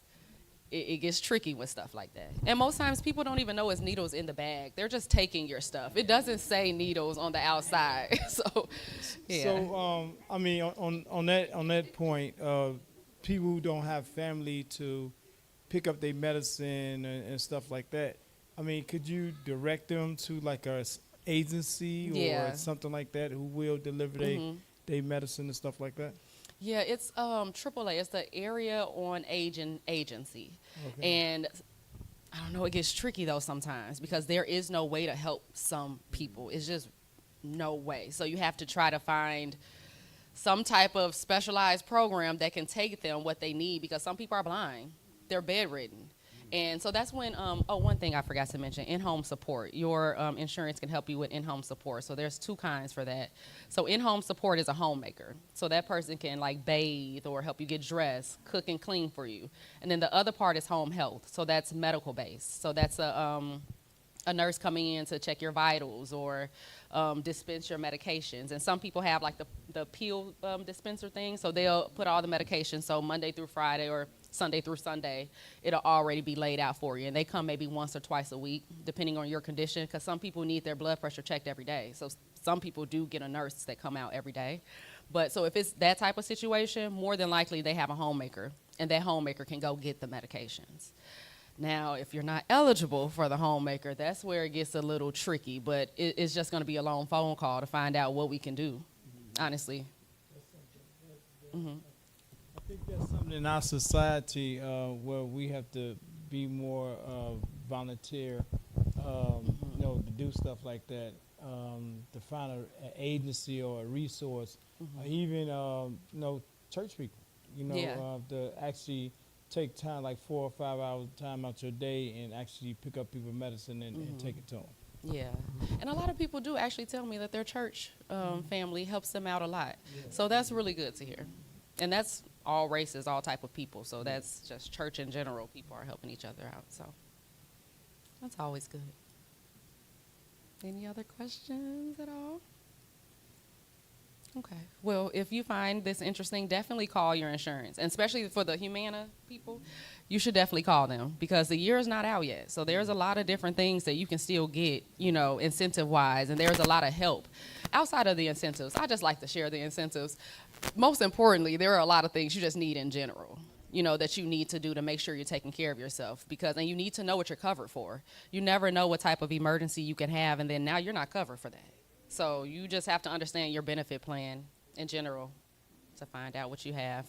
And then when you speak with Medicare, make sure you're speaking with Medicaid because sometimes, for example, you may not be eligible for homemaker services with Humana, but they work together. What we do after that, so we're Medicare, we then call Medicaid.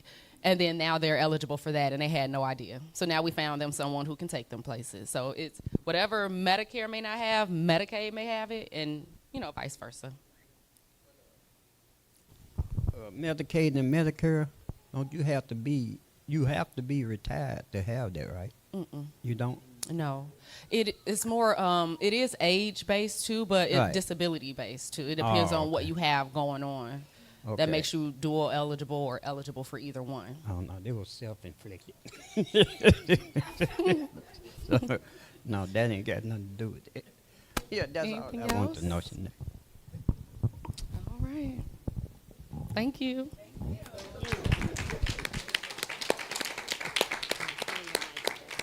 okay.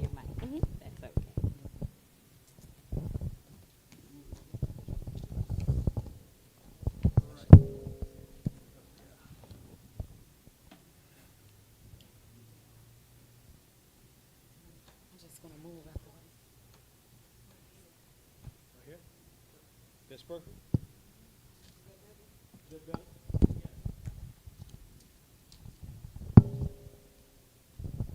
Good afternoon, everyone. God is good. And so, for those who don't know me, I am not a licensed social worker. I do want to be clear, but I have been in the social work field for about 9 years. Just a little bit of information about me. I am from St. Louis, Missouri, born and raised. I have been in Illinois since October of 2022 due to a job opportunity in the work of social work. And I've been here ever since. I am currently in school to obtain my master's in social work through the University of Aurora. I am almost at the finish line. But I do want to share some information. I am on the complete end of the spectrum of Shanae. I am in the child welfare services. I worked a lot with DCFS in the past. I've been a caseworker. I've been an intact supervisor. I've done a lot of work with families in foster care and families who were not in foster care but were on the risk of being in foster care. A little bit more information, the reason why I got into this field. Before then, I was a teacher. And my dad was in the foster care system due to parent having to leave, single mom, and the house burned down. And so he was in foster care, and the foster parent abused him. And, you know, and you would think this foster person is someone good and has good intentions, but that's not always the case. And so I used that to my advantage, and I said, well, I want to do the opposite. I want to go in and be that caseworker that really finds out what's going on with the kids and how can I help them, and is this person that's caring for them really caring for them, or are they just getting a check? And so I really took this job serious, and I've been doing it ever since, and this is really my true passion, as Wardell was asking Shanae. And so we don't make a lot of money, I want to be clear. But the work that we do outweighs all of that. And I am so grateful to be in the position to be able to do that. So before I get a little bit into the work, I want to share a scripture with you all. It's Proverbs chapter 3, verse 27. Do not withhold good from those to whom it is due, when it is in your power to act. So when we have the available resources and the knowledge and the things that we are able to do to help someone else be better and be a better parent, or be able to get through life, because it's not always rainbows and flowers. We go through a lot of things, and so it is important to have that support. It is important to know where to find those resources and just build that network of, you know, just, it's always good to talk to people because you never know what they're going through or what they know. And so Shanae and I have provided a list of resources. It's going to be in the blue folder. There are some other resources as well. But I want to touch on some of the ones that I've used personally because, as I stated, we don't make a lot of money. And so I kind of want to share just some of the things that I've used personally. The Salvation Army, there was a time when I first moved here that I had just got in between jobs, and my insurance didn't kick in. And so I had to wait 30 days for my insurance to kick in. And knowing that I had just got pregnant with my first daughter, and so I said, oh man, what am I gonna do? I was pregnant. I was only probably about 2 months, and I was like, I just want to know if she's healthy, is she moving, is everything okay? I wanted to get an ultrasound. I wanted to know, get prenatal. I wanted things that I can do before, you know, something to do now until my insurance kicked in. And so I Googled and I said, let me look up something with pregnant women. And I found this resource. It said Women Avenue Center, and it was literally 10 minutes from my house. And so I called, I said, hey, I don't have insurance. I just found out I'm pregnant. Is there anything you can do? And the lady said, come on in. Don't worry, we have you covered. We'll figure it out. So I went there. They did an ultrasound. I answered some questions for them. They gave me some prenatals. I was able to get that. Then they gave me a referral to get more prenatals because they only had limited supply. And then they told me that I could keep coming back to get more ultrasounds until my insurance kicked in. Well, also, I come to find out they gave me a card where I was able to get free diapers until my daughter turned 2. And I would have never known that. And so I'm grateful for that. And like I stated, we don't know until we either ask someone or do the research ourselves. But I took advantage of that wholeheartedly. And then, of course, my insurance finally kicked in. So, yes, I do recommend if there's a single parent or pregnant, anyone you know, please let them know. It's in the list of resources that we have. But another one that I want to share with you. So when I was working, I wasn't on this job for a year yet.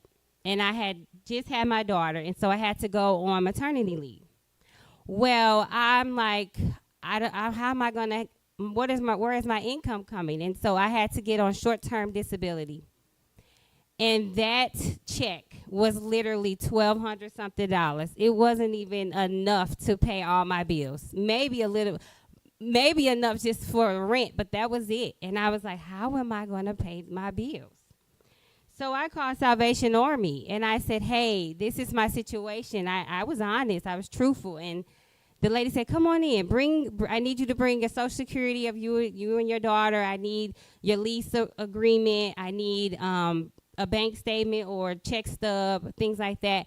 And come to find out, the lady wrote me a $600 check right then and there to help pay rent. And so I am telling you this because I have taken advantage of the resources myself. And so we have provided you all with a lot of information. So I'm just going to kind of give you, we've listed some of the titles for you. We have housing, shelters, rental utility assistance, food pantries, diaper banks, clothing banks, child care, autism and developmental disability resources, transportation, legal services. We have also like free discounted family activities. And so we've provided you all with a lot of information. You will get a chance to go over that. But I just, another thing, if you don't need these resources, if you just want to volunteer at these places and give back that way, I encourage you to do whatever you feel that is going to serve you and help you to give back and help those. Also, just something I also recommend. I am also a member of this church as well, but I want to say that it's the last church I was at in St. Louis. We had we used What's Now app as well, and we would post things like, hey, I'm giving away a dresser. Does anybody need it? Hey, I have these baby clothes. Hey, I have this. So it's important to utilize each other and help each other and share whatever knowledge you have or things that you are getting ready to give away or donate or throw in the trash. It might be useful for someone else. So I just encourage you all to use one another, support one another the best way you can, because you feel good about yourself when you do it. And also, I say the tongue is a powerful weapon. So we want to also just do good and put good out there, speak good, manifest good, because when we do those things, all good comes back. And so I'm not going to keep you all too long, but I do have a bracelet that we would like to give you all. It says, little reminders, you are enough. It is okay to have bad days. Don't believe everything you think. You are so very loved, and be kinder to yourself. So these are little reminders that we just want you all to really wake up and say, speak those words of affirmation. Really live in your truth. And we all have a story. We've all been somewhere, but we're all here for a reason and a purpose. And it's okay if we haven't found it yet, but we are going to get there in due time. And so I also want to share in the folder, there's some resources for teen moms. There's also some resources for child care. There's mental health services. There's substance abuse services. There's a lot of information that Shanae and I have gathered and put in the folder for you all. And if there's any questions at the end or if you need anything else, we will definitely pass it your way the best way we can. So any questions for me? If not, we're going to wrap it up.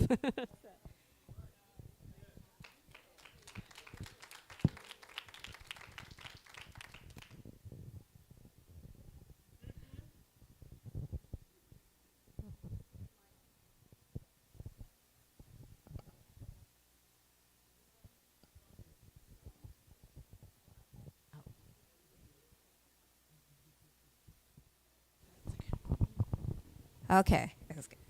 So I often run into a lot of young homeless men, and I know there are a lot of programs for women and children. Is there a specific one that I can maybe refer them to kind of help them out? I don't know, but we have our next speaker, I am going to find that for you by the end. Yeah, I will get you some information. Yes.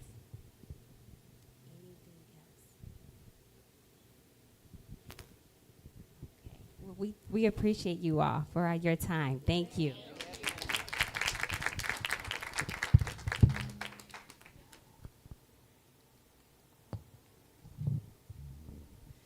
Okay, everyone. So we're gonna just have a little break. That way, everyone, if you wanted to grab something else or use the washroom, that way you don't miss any information that's being given, or you may be chosen to be his assistant. So I don't want anyone to miss out. So you can just take a break. Thank you.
Testing 1 2. Testing 1 2. Talking like about what? Hi, hello everyone. My name is DJ. No.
Now? Okay. So the paper that my mom is handing out is a QR code, and then there's an access code on there. It will lead to the exercises I made for everyone, and then I also have like different like techniques, lifting techniques on there too, explanation, and also how to manage back pain too. So it's like a it's like a whole description on there how to manage your back pain. So, well, I'll tell you how to handle that too.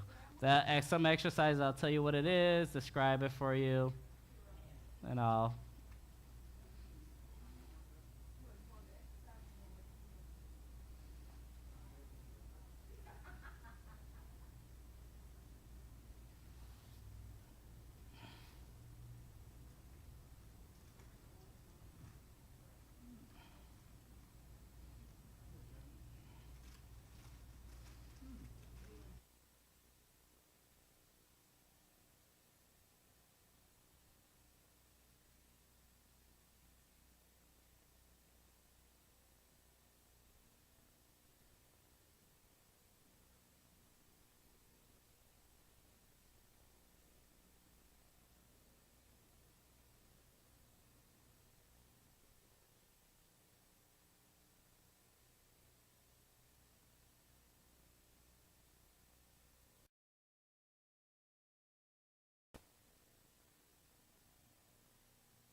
Everyone back in the sanctuary, please. We're about to start with our last and final speaker.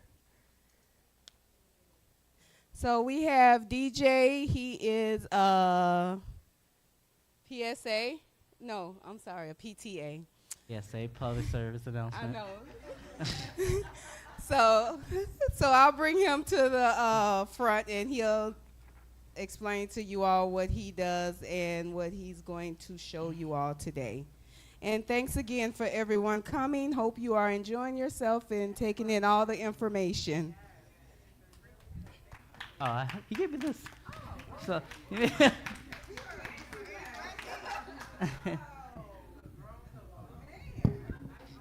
that is my work photo too, so if you search me up, that is what you'll see. All right. Hi everyone, my name is Devin Mike Kelly. I go by DJ or Buddha, whatever they call me here. I am a licensed physical therapist assistant. And so I'm just gonna talk about what physical therapy is, like what our goal is, and then I have a few exercises that I'll go through to kind of help with shoulder pain, knee pain, back pain, sciatica if you have anything, so I have stuff for that, and then just some general strengthening exercises too for daily life. So a little bit about me. I have been a PTA for, it'll be 2 years in November. I graduated from, thank you. My undergrad was at Illinois College, where I got a degree in biology, and then my physical therapist degree came out of Fox College in Tinley Park. Talk about physical therapy. We're here to just kind of help get you better, get you moving, teach you like certain strategies to help get through your daily living. We work with different populations, so like geriatrics, that's our older populations, down to pediatrics. We do other stuff, like neurological stuff like stroke, Parkinson's,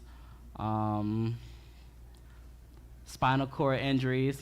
And then we work out of different like places. We work at hospitals, we can come to your home, that's our home health. Outpatient clinic, so that's like, for instance, mine, Dooley. your ATIs, your PT Solutions, wherever it may be around, or Rush Orthopedics, all those places does it. So, like I said, I work out of Dooley Health and Care, and we do mainly outpatient stuff. So I see about 13 patients a day.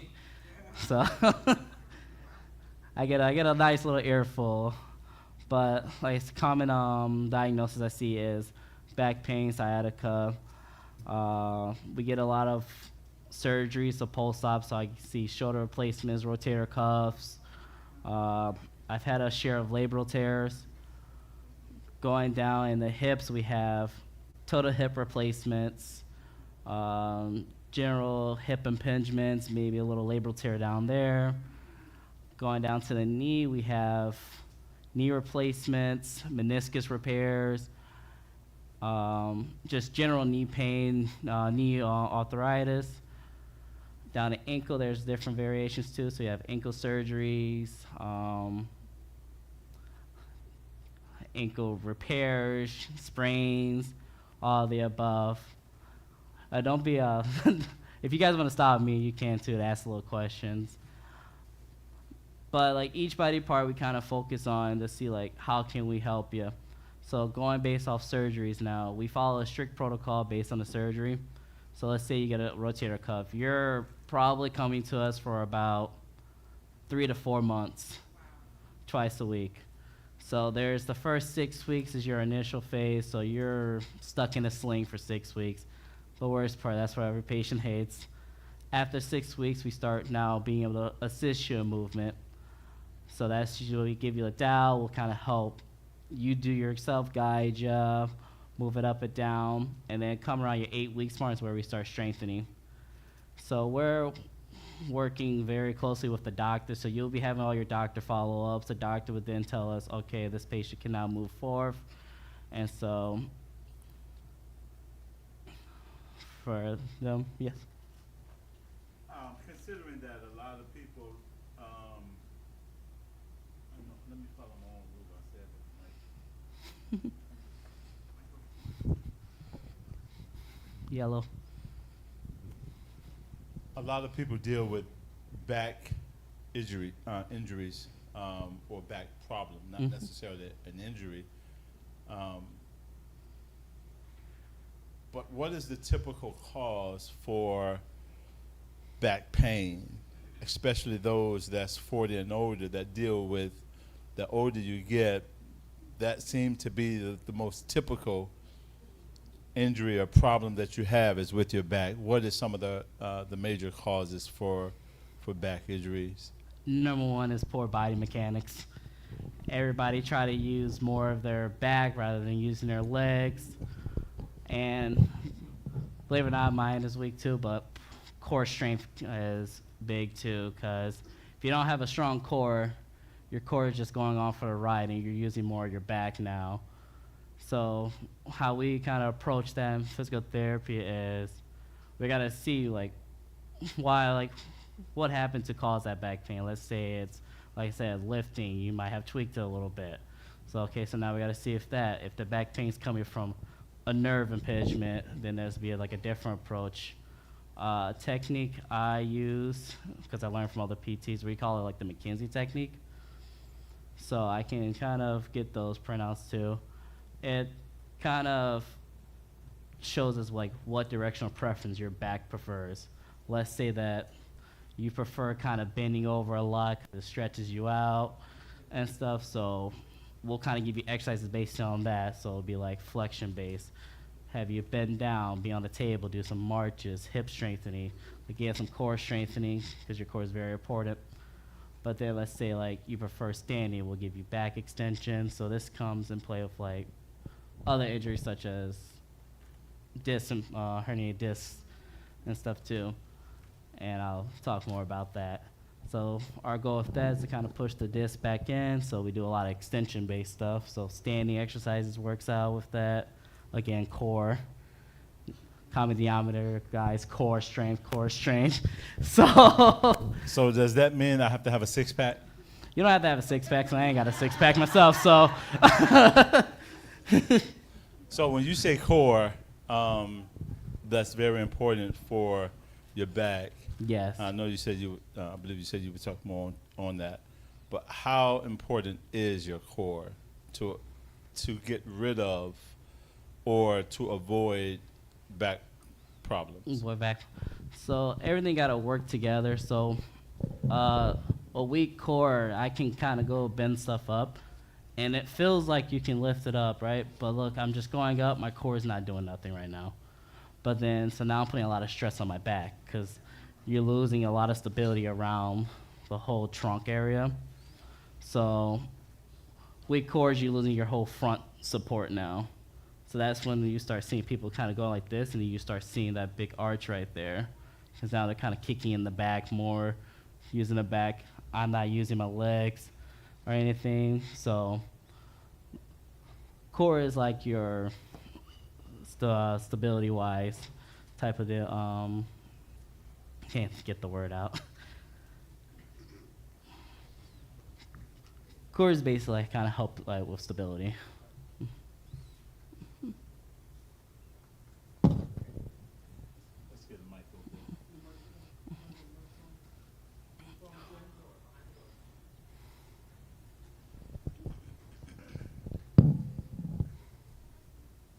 Might sound crazy. Say you had an injury when you was young, and say all of a sudden you decide you want to go try to move something, and that same injury just come back. What's that from? What's that from? Yeah. Yeah, if let's say you injured it, how did you take care of it? Did you just walk it off, saying, I'm going to just get up and walk it off without getting it looked at? So all that happened was your muscles probably just scarred up from that injury. So all you needed was that one little movement as you got older and just re-tweak the injury. I like to tell patients that you can't do stuff that you did while you was young. Well, now. Yeah. That's what happened. that was.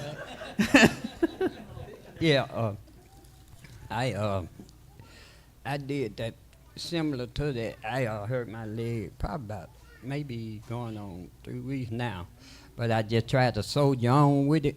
But then again, like last Tuesday, I got to like 12 o'clock at work, and it wasn't gonna happen. I couldn't make it. I told my supervisor I'm just gonna have to go get some medical attention. So that Wednesday I went to immediate care. So they took an X-ray and said it wasn't no broken bone, no fracture, nothing like.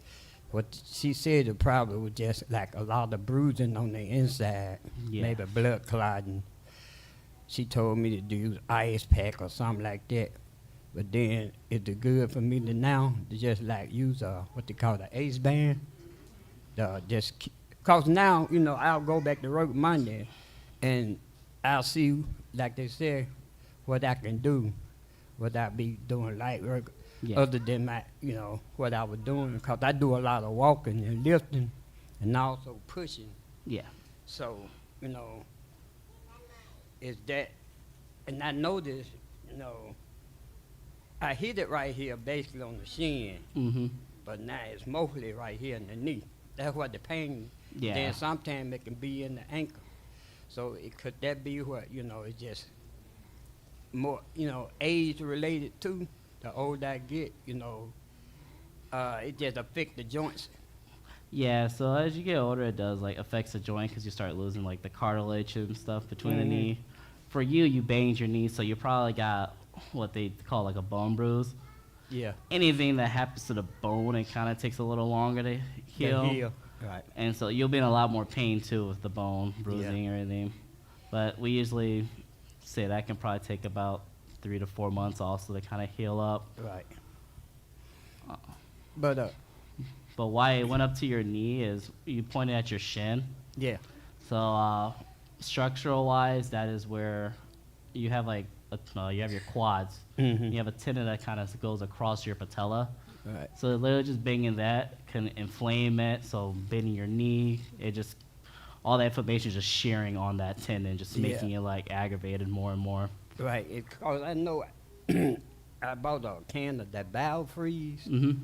and that inflammation, that could be because later on that night when I went to sleep, it started sweating out because Yeah. my covers were wet and so that inflammation probably was just coming out and all that.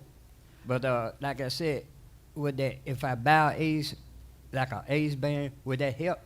I mean, It'll give it a support. Okay. And just kind of helps. Compression helps out with like any type of like inflammation, because kind of helps like calm it down a little bit. Mm-hmm. But after a while, you don't want to rely on just always putting that Ace bandage on. Right, So yeah. that's where we come and play, kind of give you like exercises, kind of strengthen up around it. Mhm. Because once you injure a muscle, it kind of goes into a little shy state. Right. So it doesn't want to work as well because it's hurt. Mhm. So you just got to retrain it, telling you like this is what you have to do, this is what you're supposed to do. Right. And then kind of get it stronger like that. But Okay. the Ace bandage will help for like short-term relief. Okay. One more question. What can I use to just kind of calm it, like something like a topical solution or pain relief or something like that? They told me at the immediate care, leaves will help. Yeah. So out of my scope of practice, but we say like any of the over-counter stuff, topical, yeah, like your Biofreeze, all of that, but always talk to your doctor to make sure that doesn't interfere with anything that you're already taking. Right. I know some doctors will kind of say go to Tylenol. Some might Yeah. say go to Advil. I don't know what you're allergic to, so I don't want to tell you to go get that. Next you Right. know you're allergic to that, or it interferes with another medication. She did tell me Tylenol, but she told me Aleve would do better. Yeah, so I will listen to your. Okay. Okay. Yeah. I just wanted to ask a question.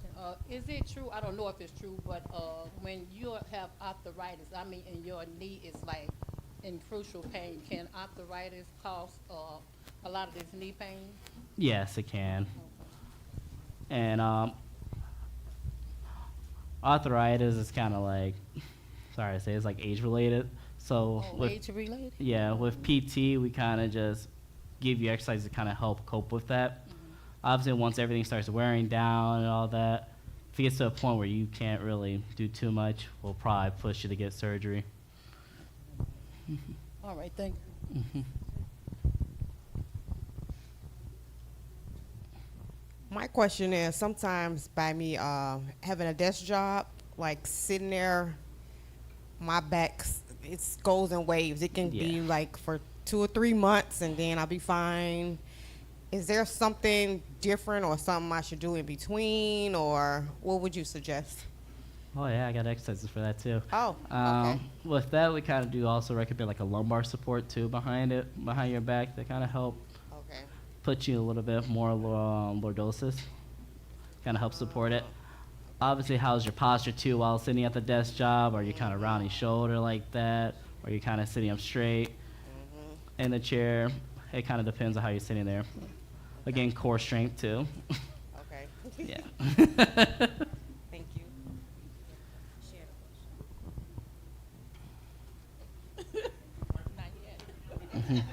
Okay, so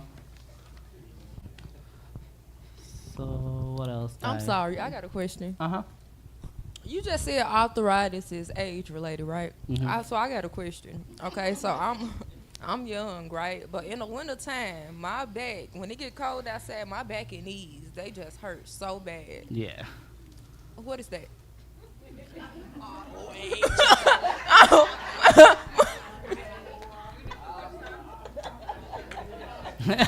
Kind of answer your own question there.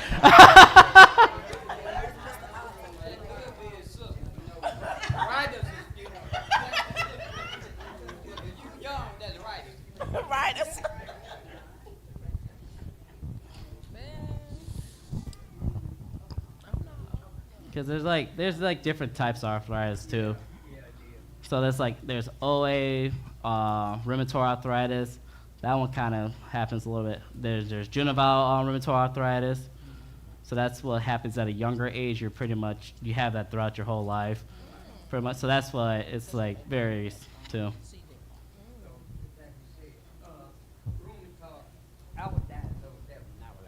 14, right? Yeah. So I've been dealing with it for almost 50 years. So when you do injure yourself, that kind of take it to a different level. Yeah. Just make it a little more painful, stuff like that. So it really don't matter of the age. So like you said, there's so many different kinds of arthritis. So it don't matter with the age. It could be, you can be like psoriatic arthritis. Mm-hmm.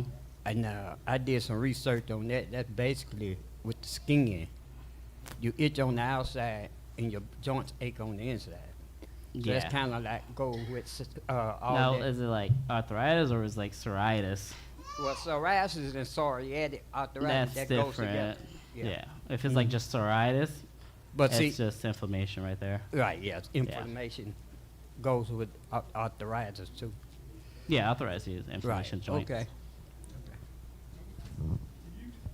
You say because I remember once I had a situation, my neck and my shoulder, Mhm. man, it was killing me. So I went to the doctor. He said, "Oh, you got arthritis. It comes and go." Yeah. Yeah. I mean, it'll stay away for a very long time. Then all of a sudden one morning you get up, it tell you I'm back. You know what I'm saying? You be like, "Oh man," you know what I'm saying? And he gave me some pills. He gave me some I guess muscle relax or whatever he gave me, but it helped. You know what I'm saying? But when it comes back, it comes back. So is that arthritis or is that muscle related now in that case? So whatever you're doing throughout your daily life, or you're doing a lot of lifting and stuff where you're not using your other like muscle, you're just kind of forcing that upper trap. Because now we could say it's arthritis, but like now it's like, okay, how's his muscles around that joint now? Is it too tight? Is it causing all that to kind of shear back and forth? So if your case, if the muscle relaxer worked, that means it was more muscle based.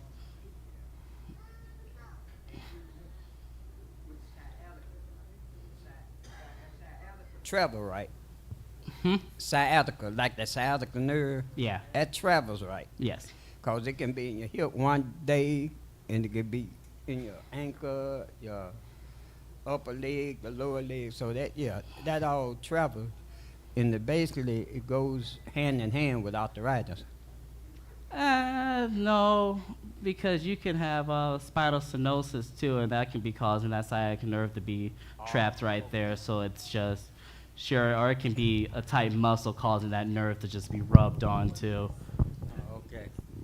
Herniated disc can be pushing on it.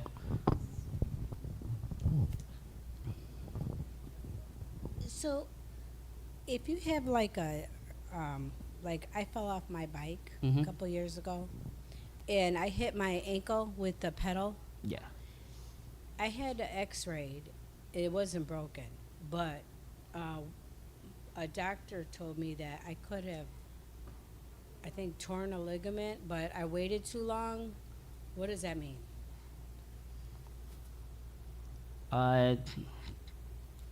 He probably just like scarred over.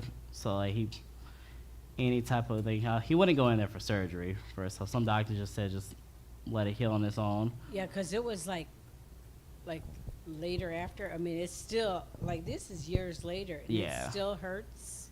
If I go get my a pedicure or something, and they do like the massage and stuff, I'm It hurts, like, yeah. Yeah, because you know, can you be easy? And there's still that thing hurts like it happened yesterday. yeah, when it's torn, and the only thing that can There's kind of nothing help you with can do that about it?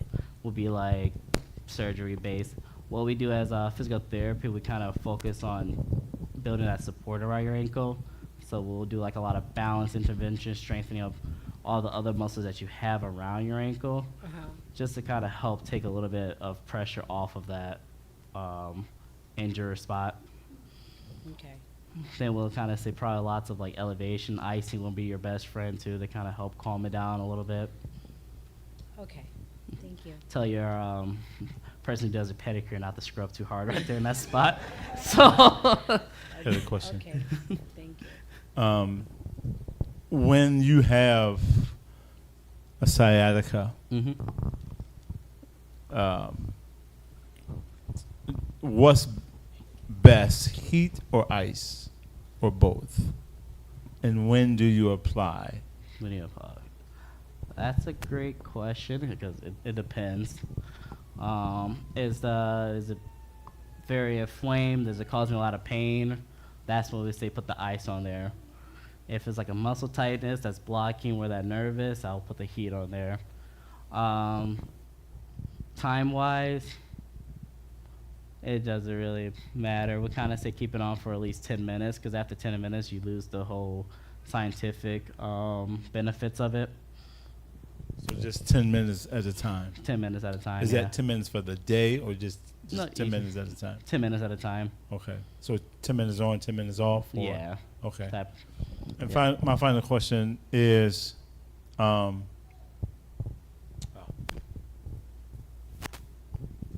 threw me off. I'll come back. It escaped me.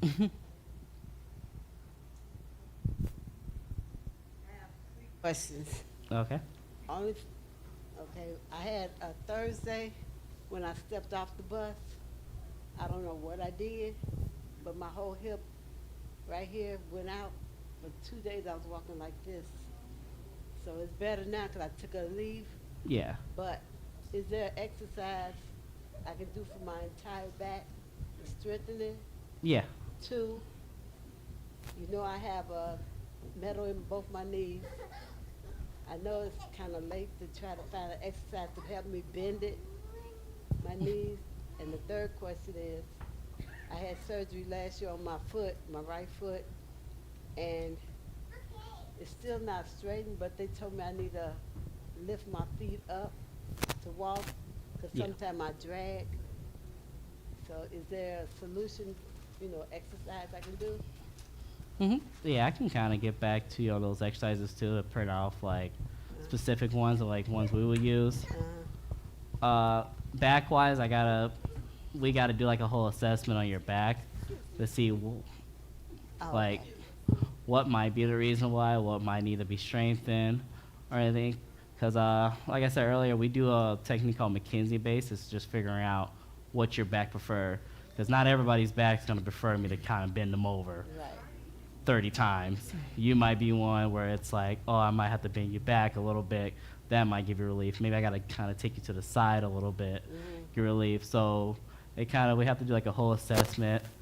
I have the printouts I gave you kind of gives you both ways to see, and it's just try one, the other, and whichever one helps you out. Because I know a coworker told me I should get acupuncture for my foot, but I need something that's gonna help me, really help me. Acupuncture may work. I always say try it out. If it helps you, it helps you. If it doesn't, then kind of keep on. We'll work ways to see like what will help you. Oh, okay. All right. Thank you. Well, yeah, Mike.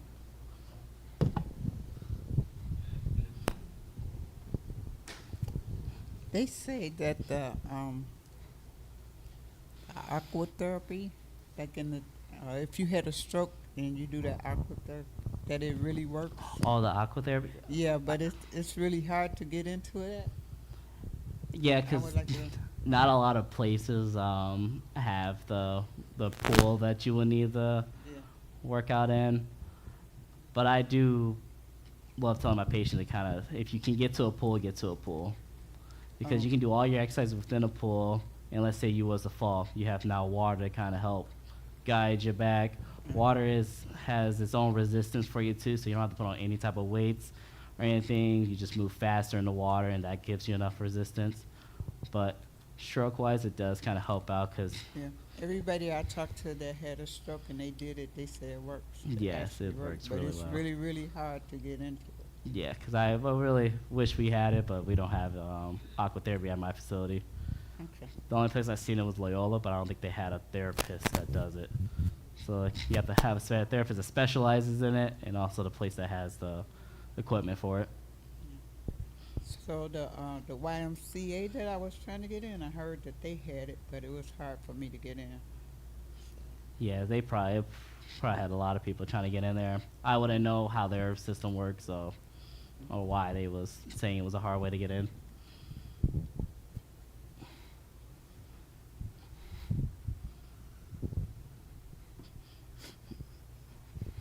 Anybody else?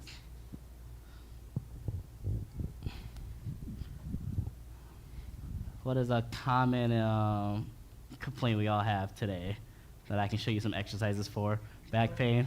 Back pain? Shoulder pain too? I can show you that too. All right. You can come up here.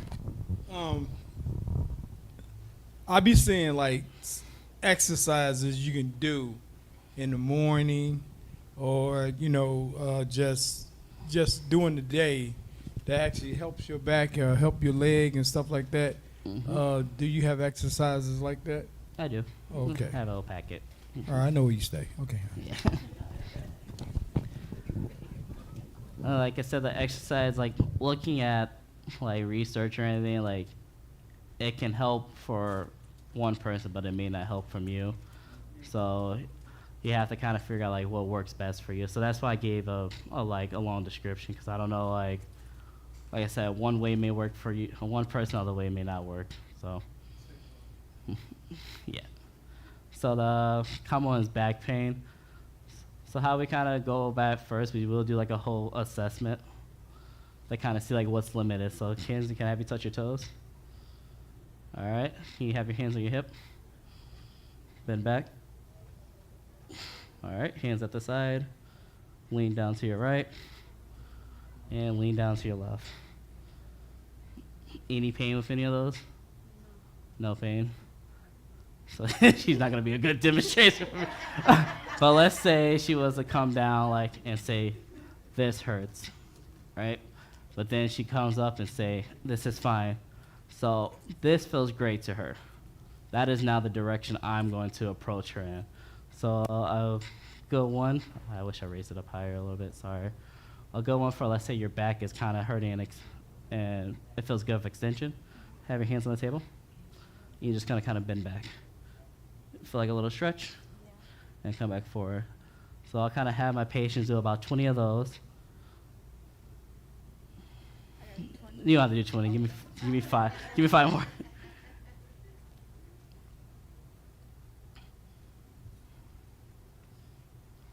All right. How does that feel? Feels good. And then another one is, let's say you can't lay on your stomach. Can I have you lay down? Yeah, on your stomach. Now on your hands, I want you to press up into like a cobra position. And back down. Give me 5 of those. You volunteered.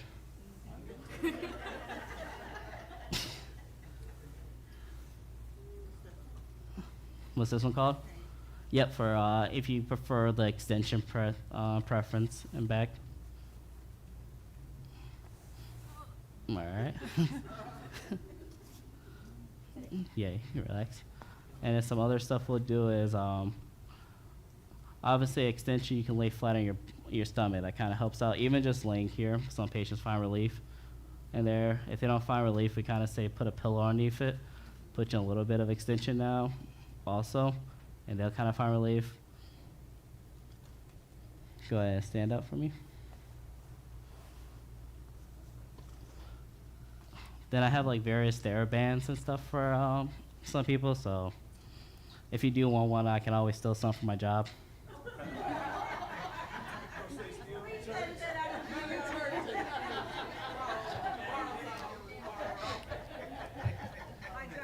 Did I say steal? I mean borrow some. I heard that wrong. So I want you to take this, and I'll hold it this way. So there's a little knot right here. I usually tie it for you to go in the doorway. So hold it with both hands, face that way. Bring it in front of you. Try to keep it in front of you right now. Push your arm out in front. You don't let the band pull you back in. Where you feel this at? Right there. Squeeze your core. Squeeze your tummy muscle. And I'll try it. How's that? hurt. Where? Beautiful. It's this is a core exercise. We call it payload press. It kind of helps strengthen the core.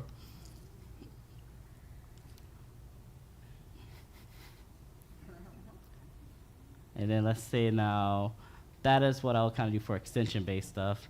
Let's say now you prefer flexion-based. For all of our sciatica people. Have a seat right here. So a good one is kind of bending down, going between your, open your legs a little bit, going down, you feel a little stretch, and then back up. That'll be one we give out 20 of those. And then cross your feet over. And then another good one is stretching out that muscle that we said is tight. So you kind of push it down, you feel in your hip. Yeah. So stretching out a muscle called the piriformis. That muscle is usually tight, so it's where like the nerve is probably a pinch. Block that. The fourth bending, let's say it was spinal stenosis or anything, that would kind of help open up the back. Maybe that nerve is trapped there. And then other things we'll do is just a lot of seated exercises, so kind of marching in place.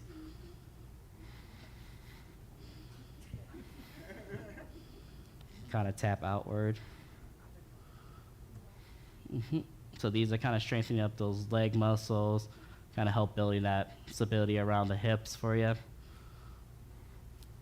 Some kicks, strengthen that quad muscle for you.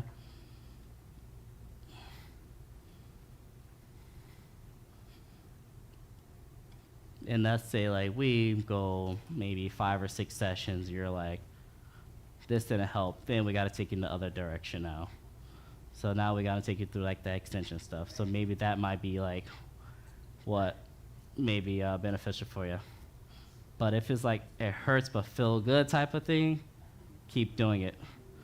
So kind of keep pushing through it, because even though it's gonna hurt at first, you gotta kind of push through a little bit of pain.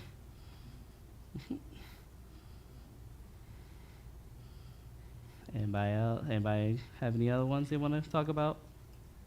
What exercises would I be looking forward to after the knee replacement? You're gonna get your knee cranked on.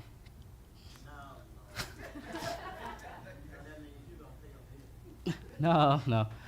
Some basic knee exercises we'll say is for you in particular, it'd be like the knee replacement. So it's going to be a lot of bending of your knee, because we have a timeline that we have to keep bending your knee. Because if we don't have you at at least 120, 125 before your 8-week mark, your doctor's going to put you back under, and he's going to do a manip on your knee. So that's just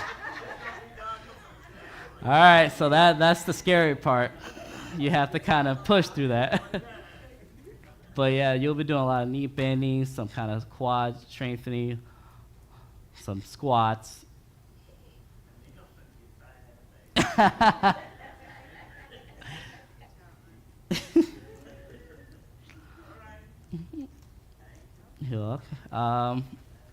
I know you mentioned like little knee, like some shoulder. I'll show you some knee OA ones. Showing the tightness, I got you. Can I have your foot out in front? Kind of take your hand and push down at the top of your knee.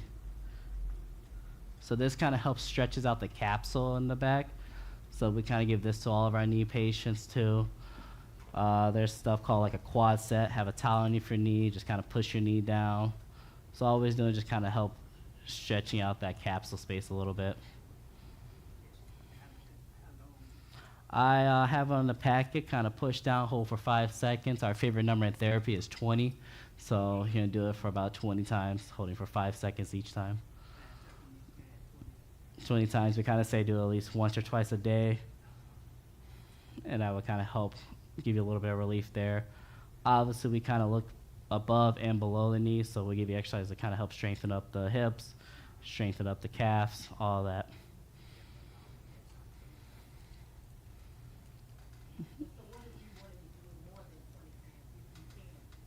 If you can, you can. But then that's when I make it harder for you. So that's where we kind of give you more resistance bands Right, I gave you the, it says light, but I'm pulling on this band and it's not light. So, and then so you said shoulder, right? For shoulder? Shoulder tightness. So then this is the hard part. Your shoulder is a very complex joint. So is the shoulder tightness due to like upper trap? Is upper trap kind of limiting you to do stuff? Is it your chest muscle now? Is your pecs too tight? So it's pulling your shoulder forward, and so you're having pain over here. And so we have to kind of screen the whole shoulder. But like some basic shoulder exercise that we'll give you is like kind of squeezing the shoulder blades. That kind of helps get your posture back up, kind of build that strength back there. Neck stretches, just kind of tilt your head to your side, stretch out that upper trap.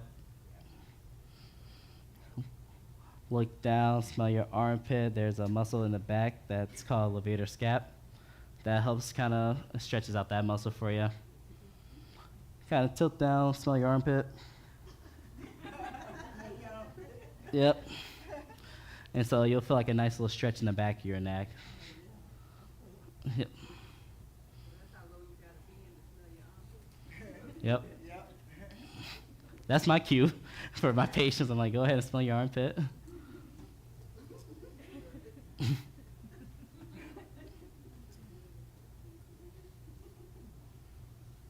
What about for tight hips? Tight hips. And like hip mobility? Get a hip replacement. I'm just playing.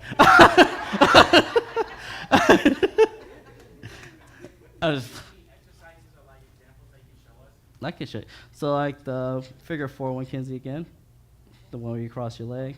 So again, this will kind of help stretch out that piriformis for you. So that's a nice little type hip one. Okay, have you stand up, have one leg out in front, and just kind of lean forward, keeping that back leg straight. You feel a stretch in the front of your hip. So this will kind of stretch out the anterior portion of your hip, so the front of your hip. So this is where people that have like hip impingements, this will kind of help out, give you a little bit more mobility and hip flexion. For your posterior, can you lay your back for me? You'll take this leg, bend it, grab the back of it for me, and just kind of pull it towards you. So this will stretch out your glutes, kind of help out with that. You feel a stretch? Yeah. So those are like 3 good ones for your hips. Can tight hips cause like back pain or like knee pain? They definitely can. Everything's connected.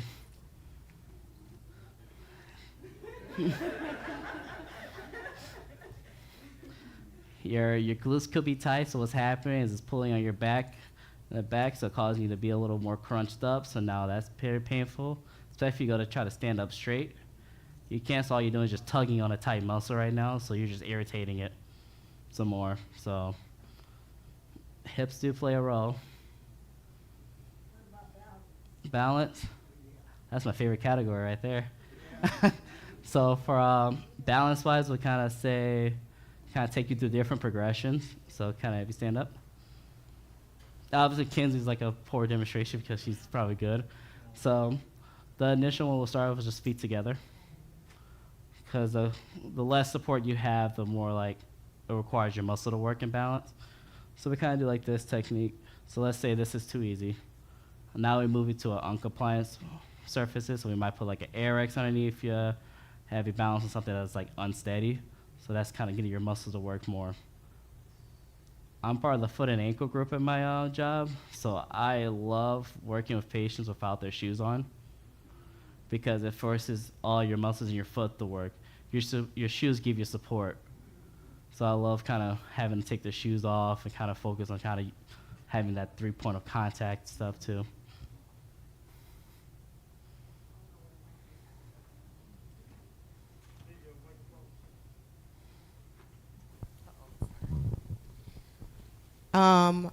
One time I was doing an exercise and I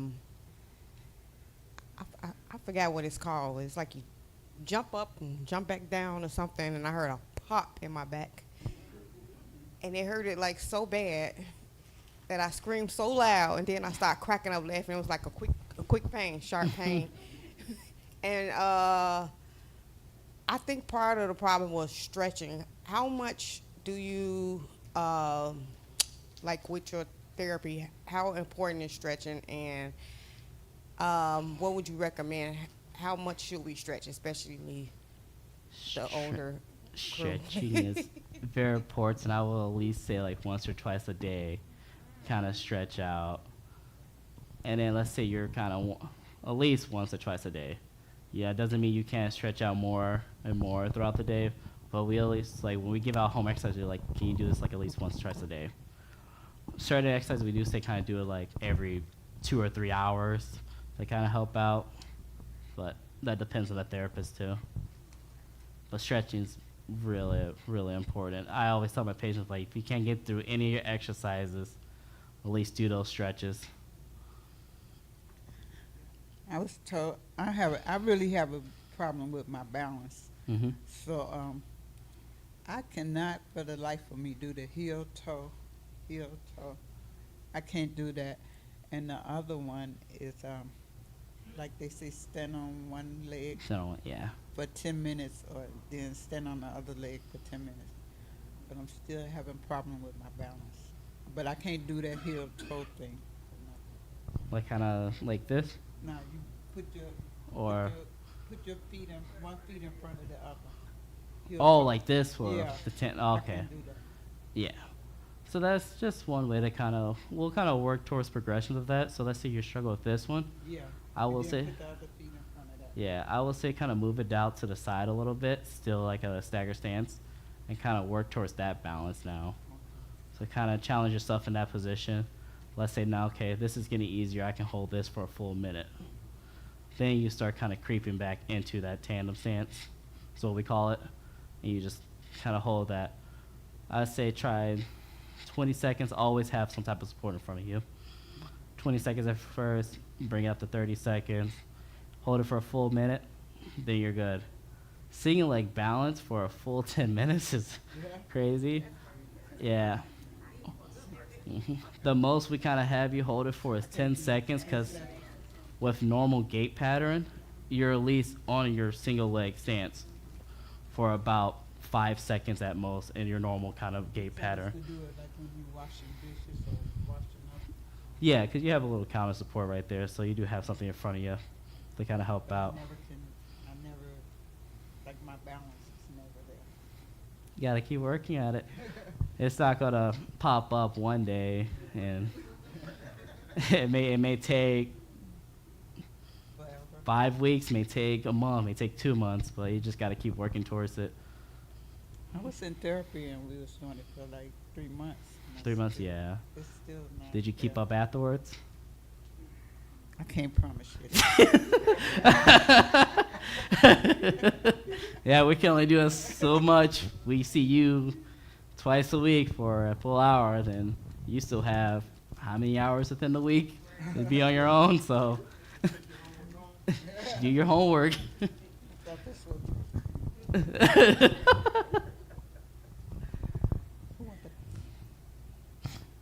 Any other questions? Is there any like diagnoses y'all want to hear about?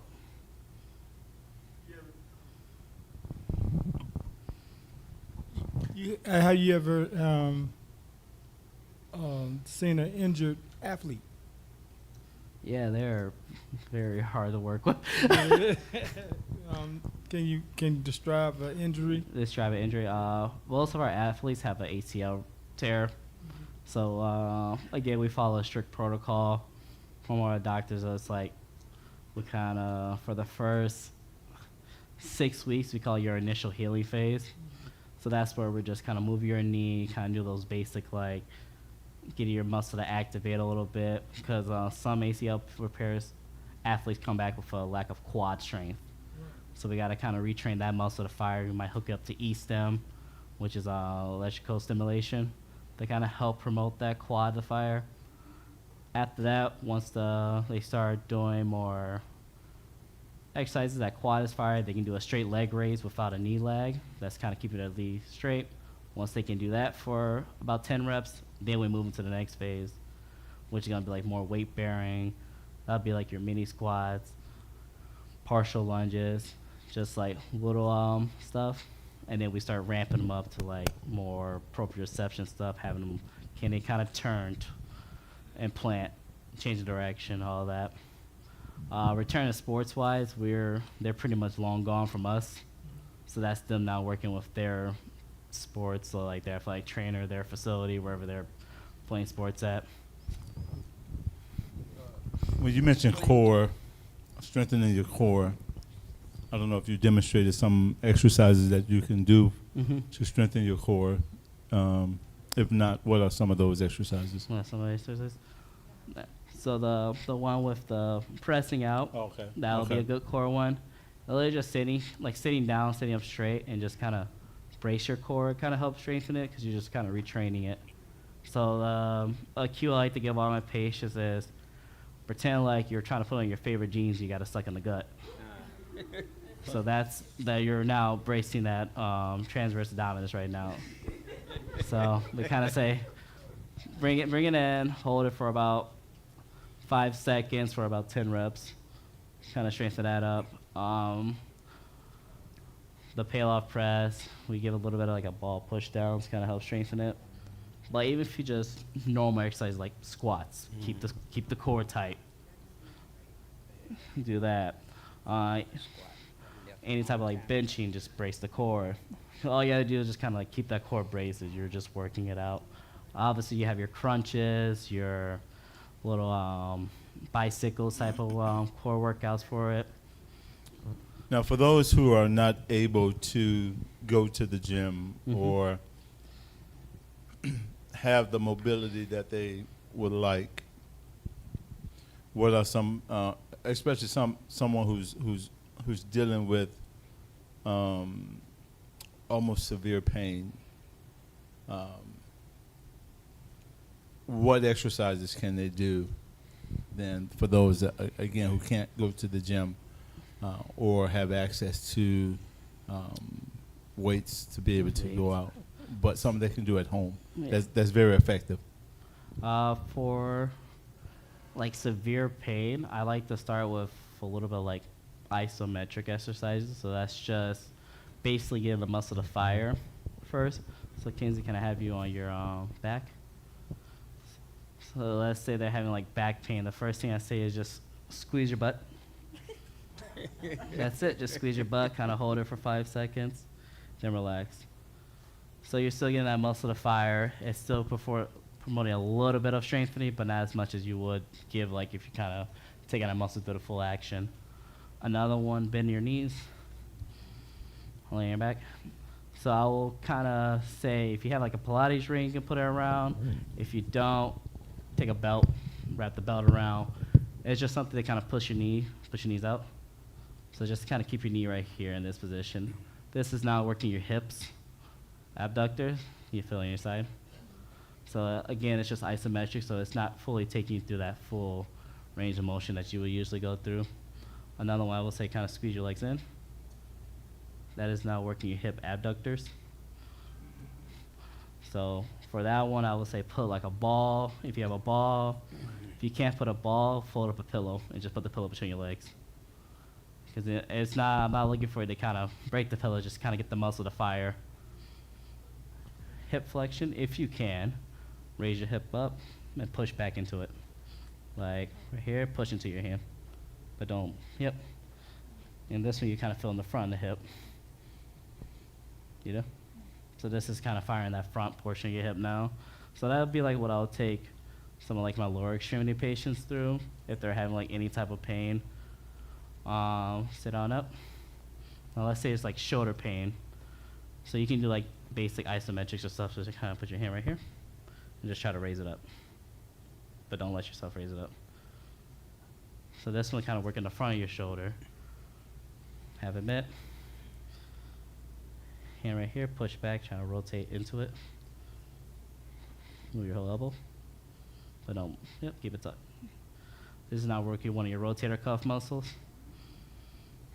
Now you go the opposite way, keep the elbow tucked, and rotate outward. The other portion of your rotator cuff, so now let's work your external rotators and your internal rotator. Now work your flexion, Abduction, you can kind of find like a table, stand right there, just trying to push into it. With those ones, the cue is 25 to about 50% of your max effort. We're not looking for you to kind of break a hole into your wall.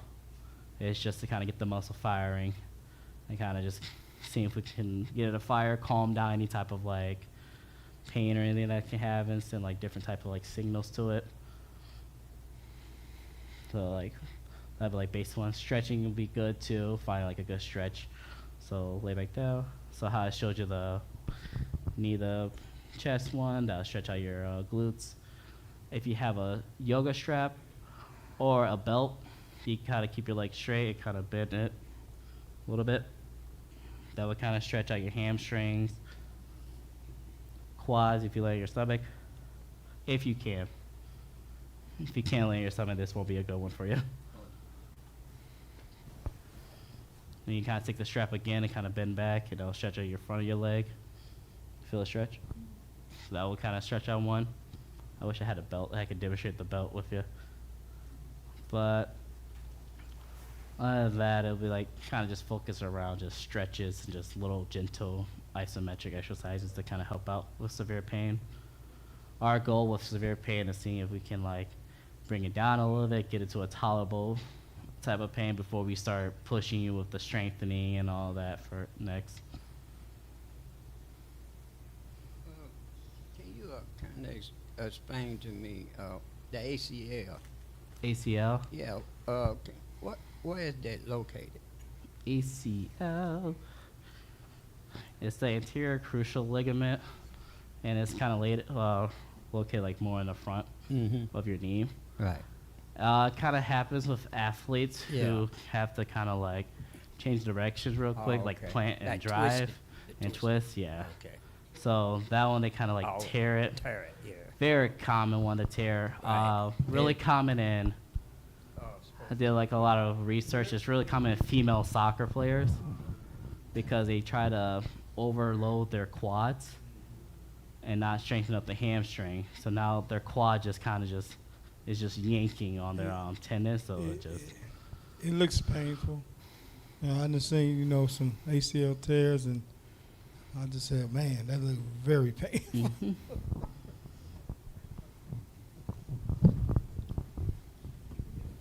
So, like in your field with physical therapy, do people usually just come to you on their own, or is it usually like a doctor's order? Yeah, so they just allow PTs to do direct access now. Oh, okay. So you could go to the physical therapist, and they can do your eval for you. They'll still need the order stuff from the doctor, but they can kind of do all that first before you get the doctor's order. Oh, okay. Now, based on the facility, I don't know like who will kind of allow that to happen. I know Dooley, I don't think they allow it. You said they get the order from the doctor, but. And what would be like your recommendation for someone?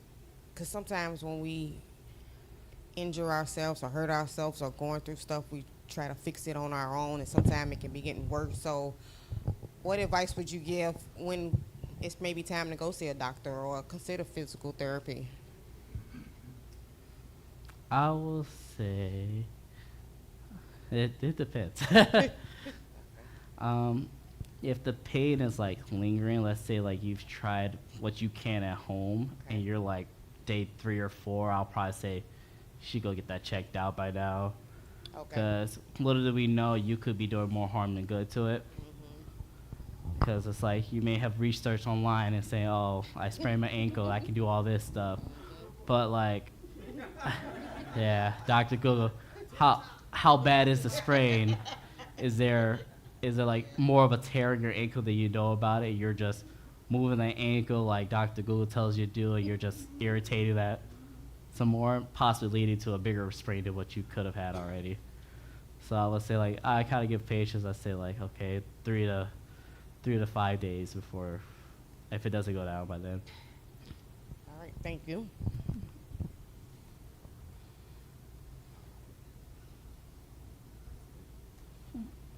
Anything I missed? You guys want to hear my neuro one I have right now? Yeah, All right, cool. So we just got a fresh stroke patient in, and so usually for outpatients we kind of have help from like your Mary and Joy, Shirley, Ryan already, your subacute. So usually when we get a patient, they already have like some movement. The one I have now, full on flaccid, meaning that he can't move either his right or left side of his body. So for that process, we're kind of we kind of work on towards we kind of wake those muscles back up, get those moving. We're hooking onto like what we call like an MES unit. So it's us firing electrical stimulation to try to wake up that muscle as they're trying to perform the movement for us. He is a right-sided stroke, so that means he had the hemorrhage and stuff on the left side. So he had a right-sided stroke. So with him, we have to focus on making sure he pays attention to that right side too. Because if you forget about it, it's just gonna be sitting there. Yeah.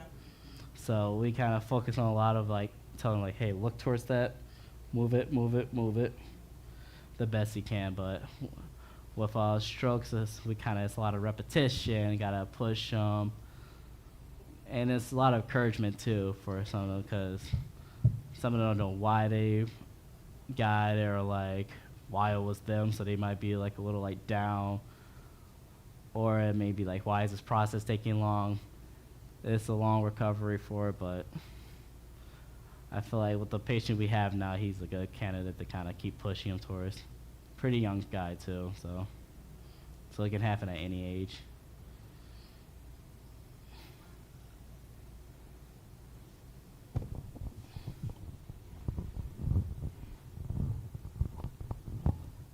So when I had my stroke,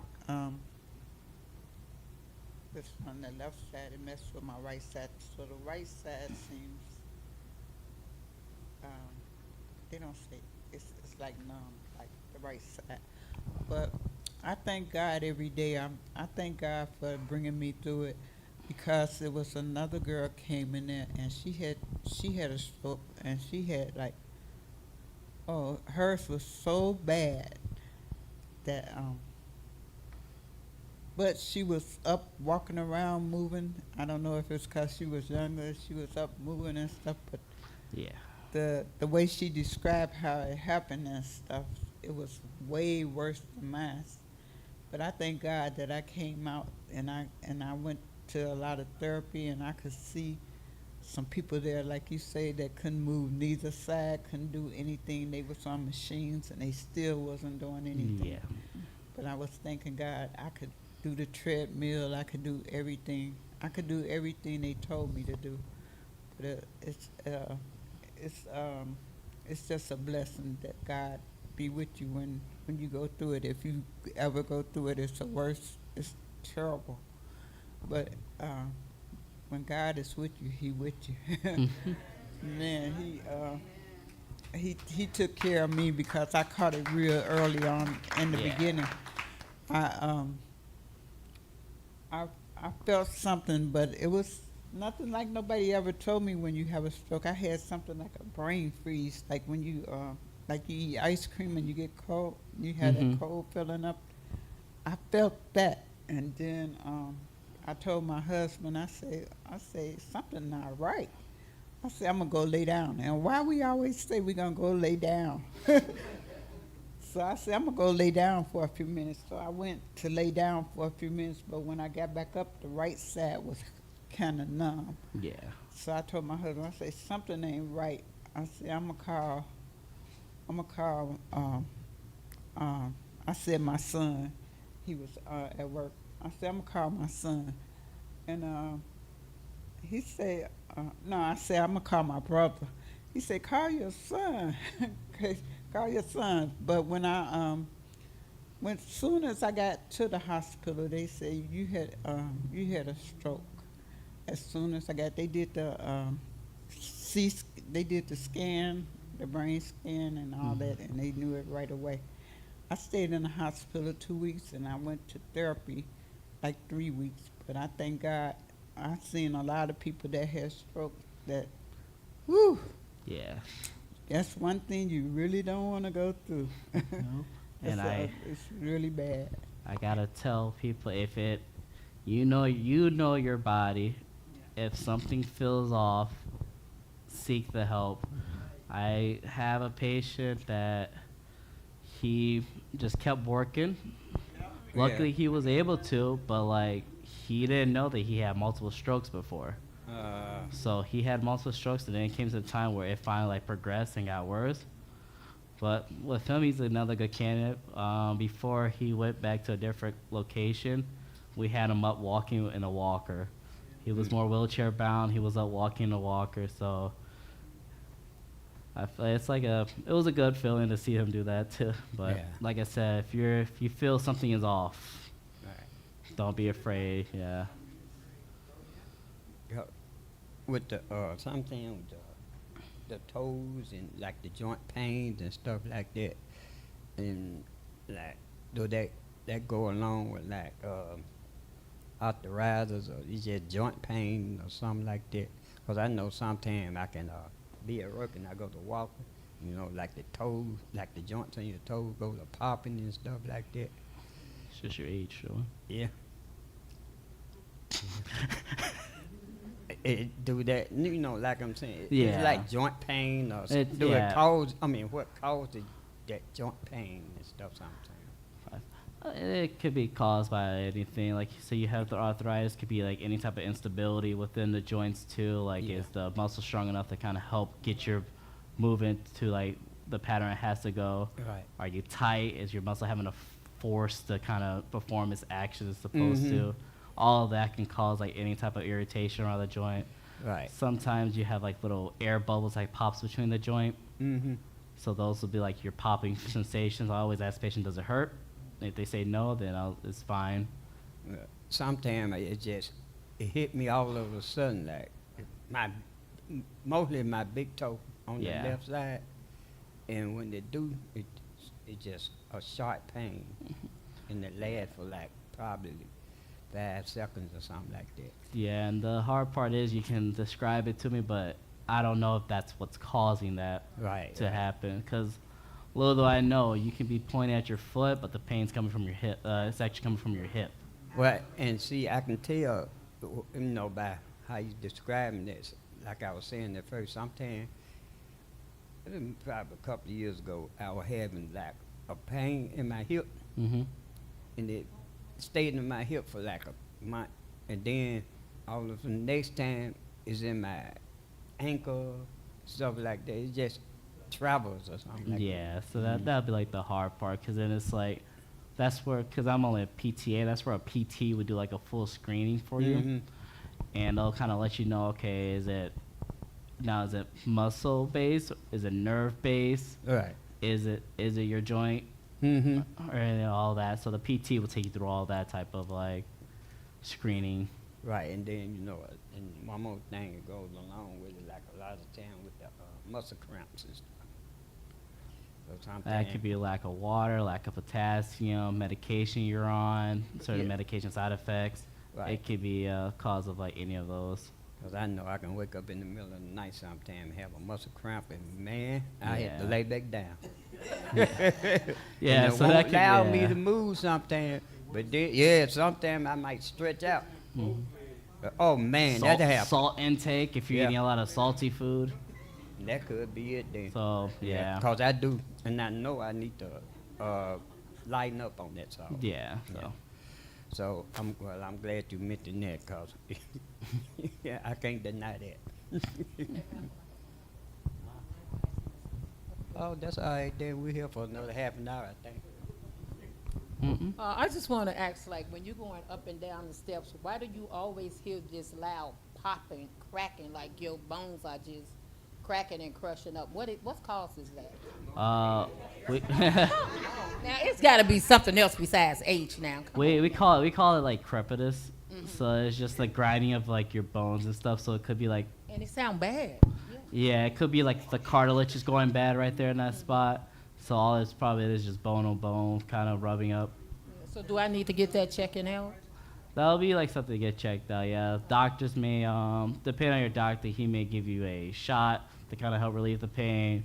He may refer you to PT to kind of It's no help build pain. that It's strength. just You know, the sound The of sound? it is no pain. Oh, then yeah. If it doesn't bother you, it'd probably just be like a sound that. All right, thank you. Long time ago, that's how we can tell. Well, that's how we tell Kiki's walking around too. Okay. I got more of a comment than a question.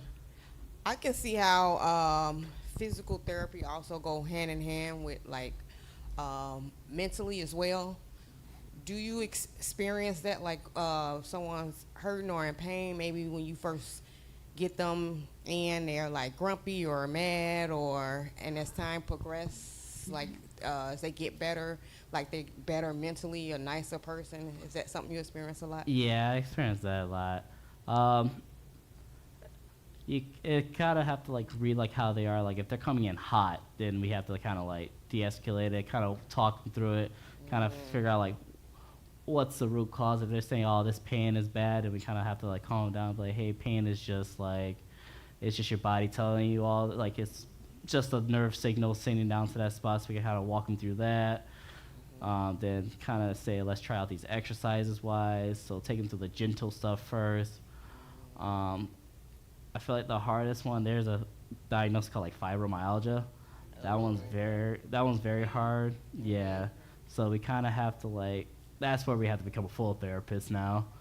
So we kind of have to like talk with them, cope them through it, saying, hey, we'll kind of work the best we can to see if we can kind of minimize the pain, teach them ways of like how to like not to overwork their body. So we give them like I forgot what it's called, like a spoon type of analogy, where if you have 7 spoons and this exercise take 2 spoons, that's how long you should rest. And no, if the thing takes 2 spoons, then now you have like 5 spoons left, and that's your spoons throughout the day. If you can rest, then you kind of then you can get the spoons back. Agitated patients, that one's kind of hard because it's you can try to de-escalate it, but it might get to a point where we have to kind of deny their care. Wow. And we've done that before. We would deny some patients care because it came in too hot. So like our safety is like also number 1 too there. So Yeah. All right, that's all I have. I don't know if this is more of like, I would say a comment is about us doing more preventive measures because we work or we have so many responsibilities and we are feeling the symptoms in our body. And I know for me, I'm so guilty. I'm going to Google MD and I'm putting in my symptoms. And just because the Google is telling you what one of the symptoms could honestly be something else that's going on in your body. So that's kind of what happened with me in sciatica nerve. I'm feeling the numbness, I'm feeling the tingling. I'm still doing my little walking, I'm doing my squats, I'm doing my exercise. I'm thinking it's really nothing. And then it took 3 different doctors to finally diagnose that it was sciatica nerve. Then I had to go through 2 pain specialists, and then this was last year. So finally I got the epidural. I'm like, yes, I'm moving, I'm grooving, I'm back to myself. And then the pain started back again. And I should have went immediately when the pain started, and I ended up making the matters more worse. So instead of it being now just having the epidural and being okay, I found out that it's a 2-centimeter herniated bulging disc that's laying on my nerve. And when I tell you the pain is so excruciating, you feel the tingling, you feel all of these other things. And I was beating myself up because I was saying to myself, when you felt this pain at first, Terlisa, you should have took your butt to the doctor. Yeah. You should have did something about it. So now it's in this direction. And then I'm having to find someone that is a specialist, because the people that I went to for the epidural don't want anything else to do with me. They were basically like, only thing at this point we can do is give you an epidural. Your situation in your case is so bad, you need to see a spine surgery. You need to have surgery to fix this. So fortunately enough, I had a sister that's kind of going through the same situation that referred me to her doctor. So I'm going to go to him because I believe in getting a second opinion. But so many times, especially with us, we are so busy doing everything for everybody else. We're so busy working that we're not stopping and listening to the symptoms of our body. Because if pain is happening, that's an indication that something is wrong. Yeah.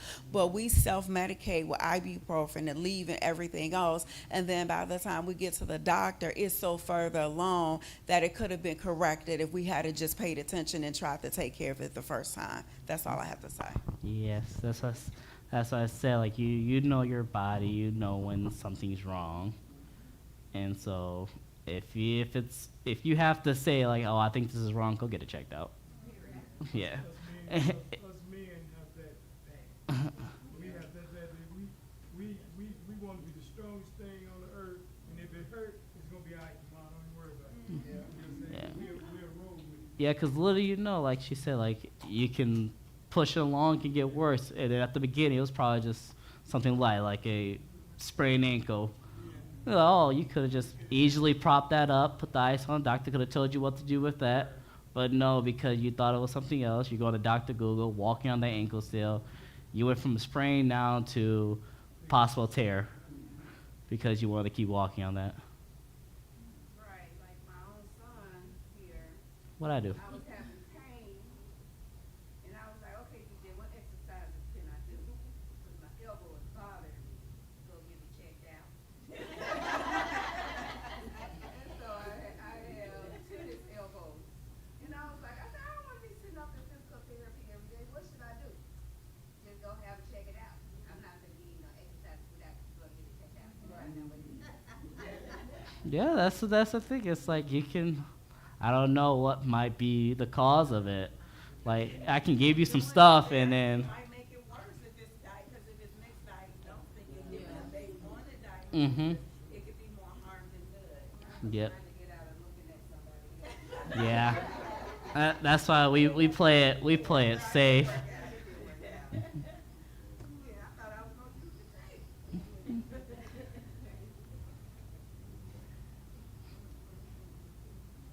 Anybody else? Oh, Miss. About 15 years ago, I got up out of my bed about 3 o'clock in the morning to go to the washroom. I got up and I fell and hit the floor. I couldn't feel nothing down my right side. My right side I didn't feel anything. So I pulled myself back up in the bed and I just sit there for a minute. So about 10 minutes went by and I could feel the tingling all the way down my right side, all the way to my feet. It was just tingling. So I just sit there. So then after I sit there for about 10 minutes, then I stood back up. So I was able to stand up and I was able to feel. So I went to the washroom, came back, got back in the bed, and went back to sleep.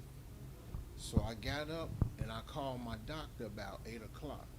And I told him what happened. He said, get up, go to the emergency right now. Yes. So I went to the I drove myself to the emergency. I was not with You him know.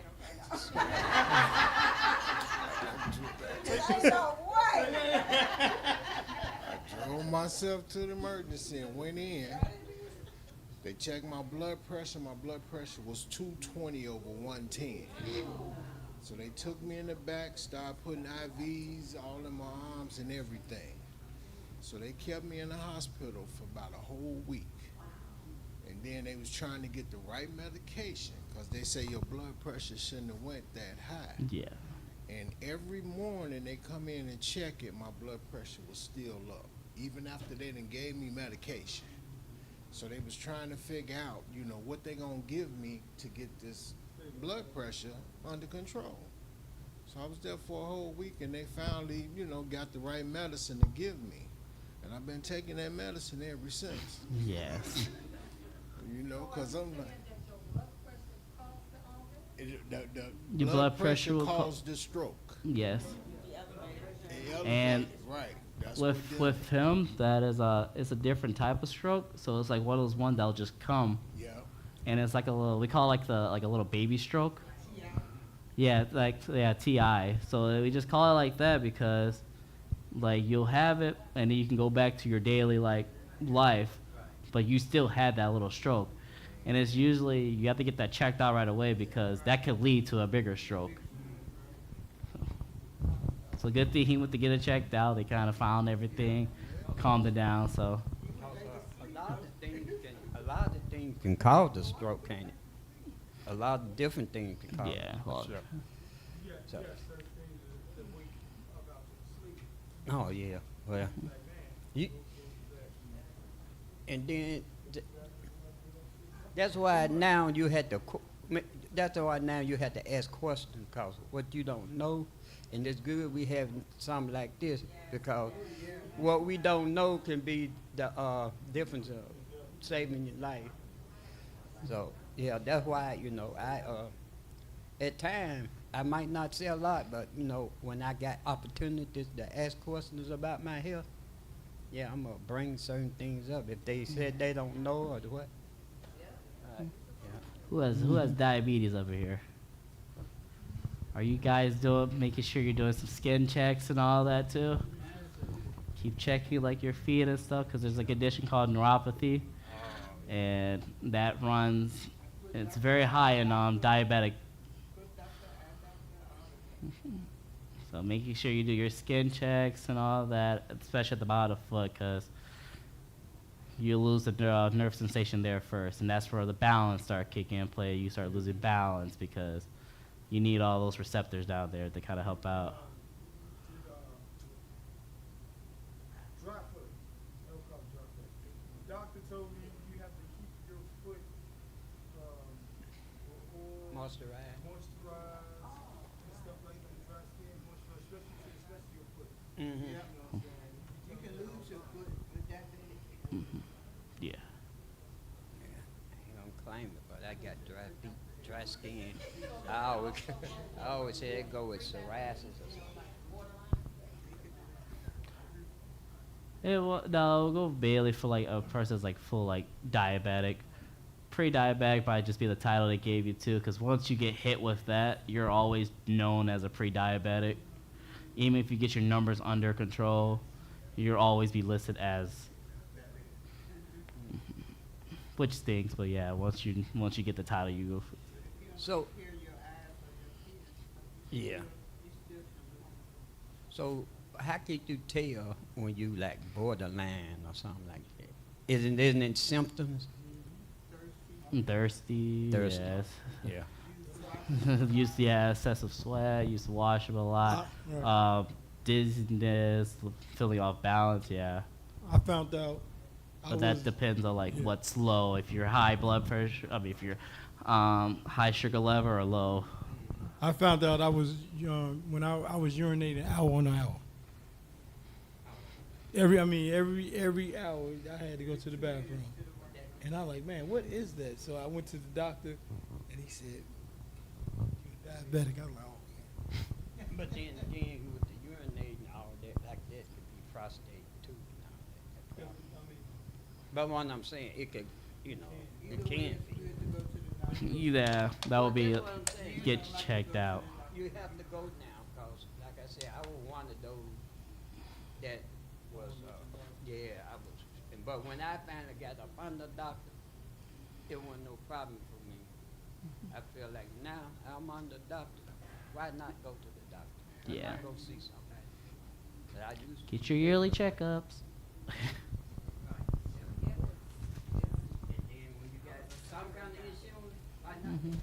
Yeah. If your insurance gonna pay for it, might as well get it. Might well get it. Usually your physicals are free with the insurance, so. Right. Yeah.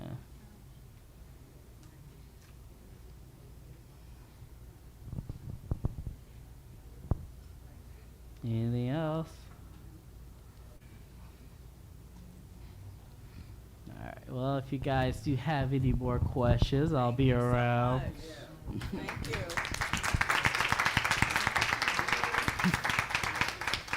Human body is fascinating, so sorry if I couldn't answer any questions. If it's yep.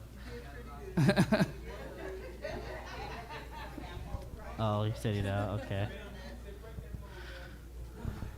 Thank you, everyone, for coming out. We really appreciate it.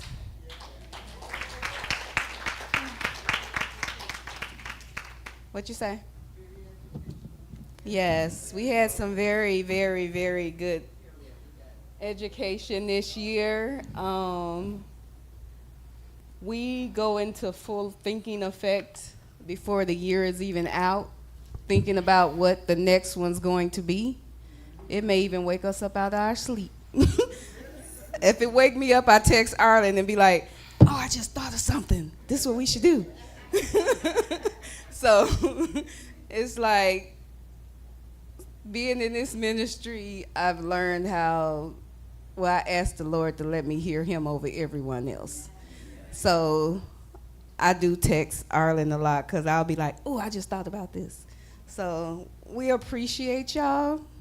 On behalf of the Proverbs 31 ministry, we really appreciate you all for coming out. I know this weather tried to hinder a lot of people from coming, but like they say, we only need one to go forward. We don't need a whole crowd, but we got a real good crowd out today, so we thank you all for coming out.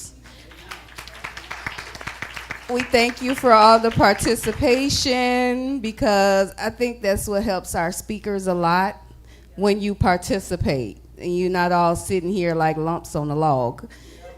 They appreciate, they think that, I mean, not think, they know that they are getting across to you all when you all come back with the questions.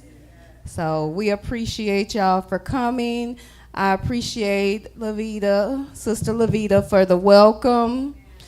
I thank my women for their devotion. I thank the men of valor for stepping up, even though they wasn't supposed to. Well, said they didn't have to. But I thank you for still participating with devotion. I appreciate all of y'all that participated in bringing food, gifts, whatever you was asked to bring, you brought. I even appreciate all your participation.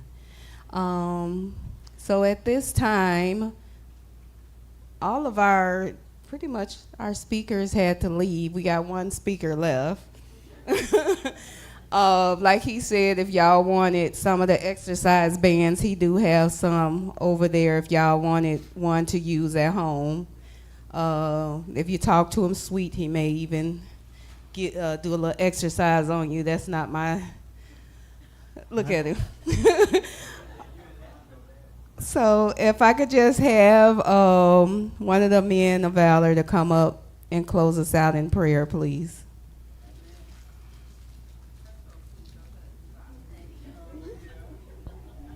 You so precious. Lord. Bow our head in prayer. Thank you, Lord, for this precious day that you have given us, Lord. Thank you for the information that you have preceded us to hear, Lord. And may we take this information and use it, Lord. Lord, I ask you to watch over it as we leave this place, Lord. Watch over it as we enter the next place, Lord. I ask you to bless our coming and our going, Lord. And I ask you to bless all the speakers, everybody that participated in this conference. Thank you, Lord, for all you do. Thank you, Lord, for all you're going to do. In Jesus' name, amen.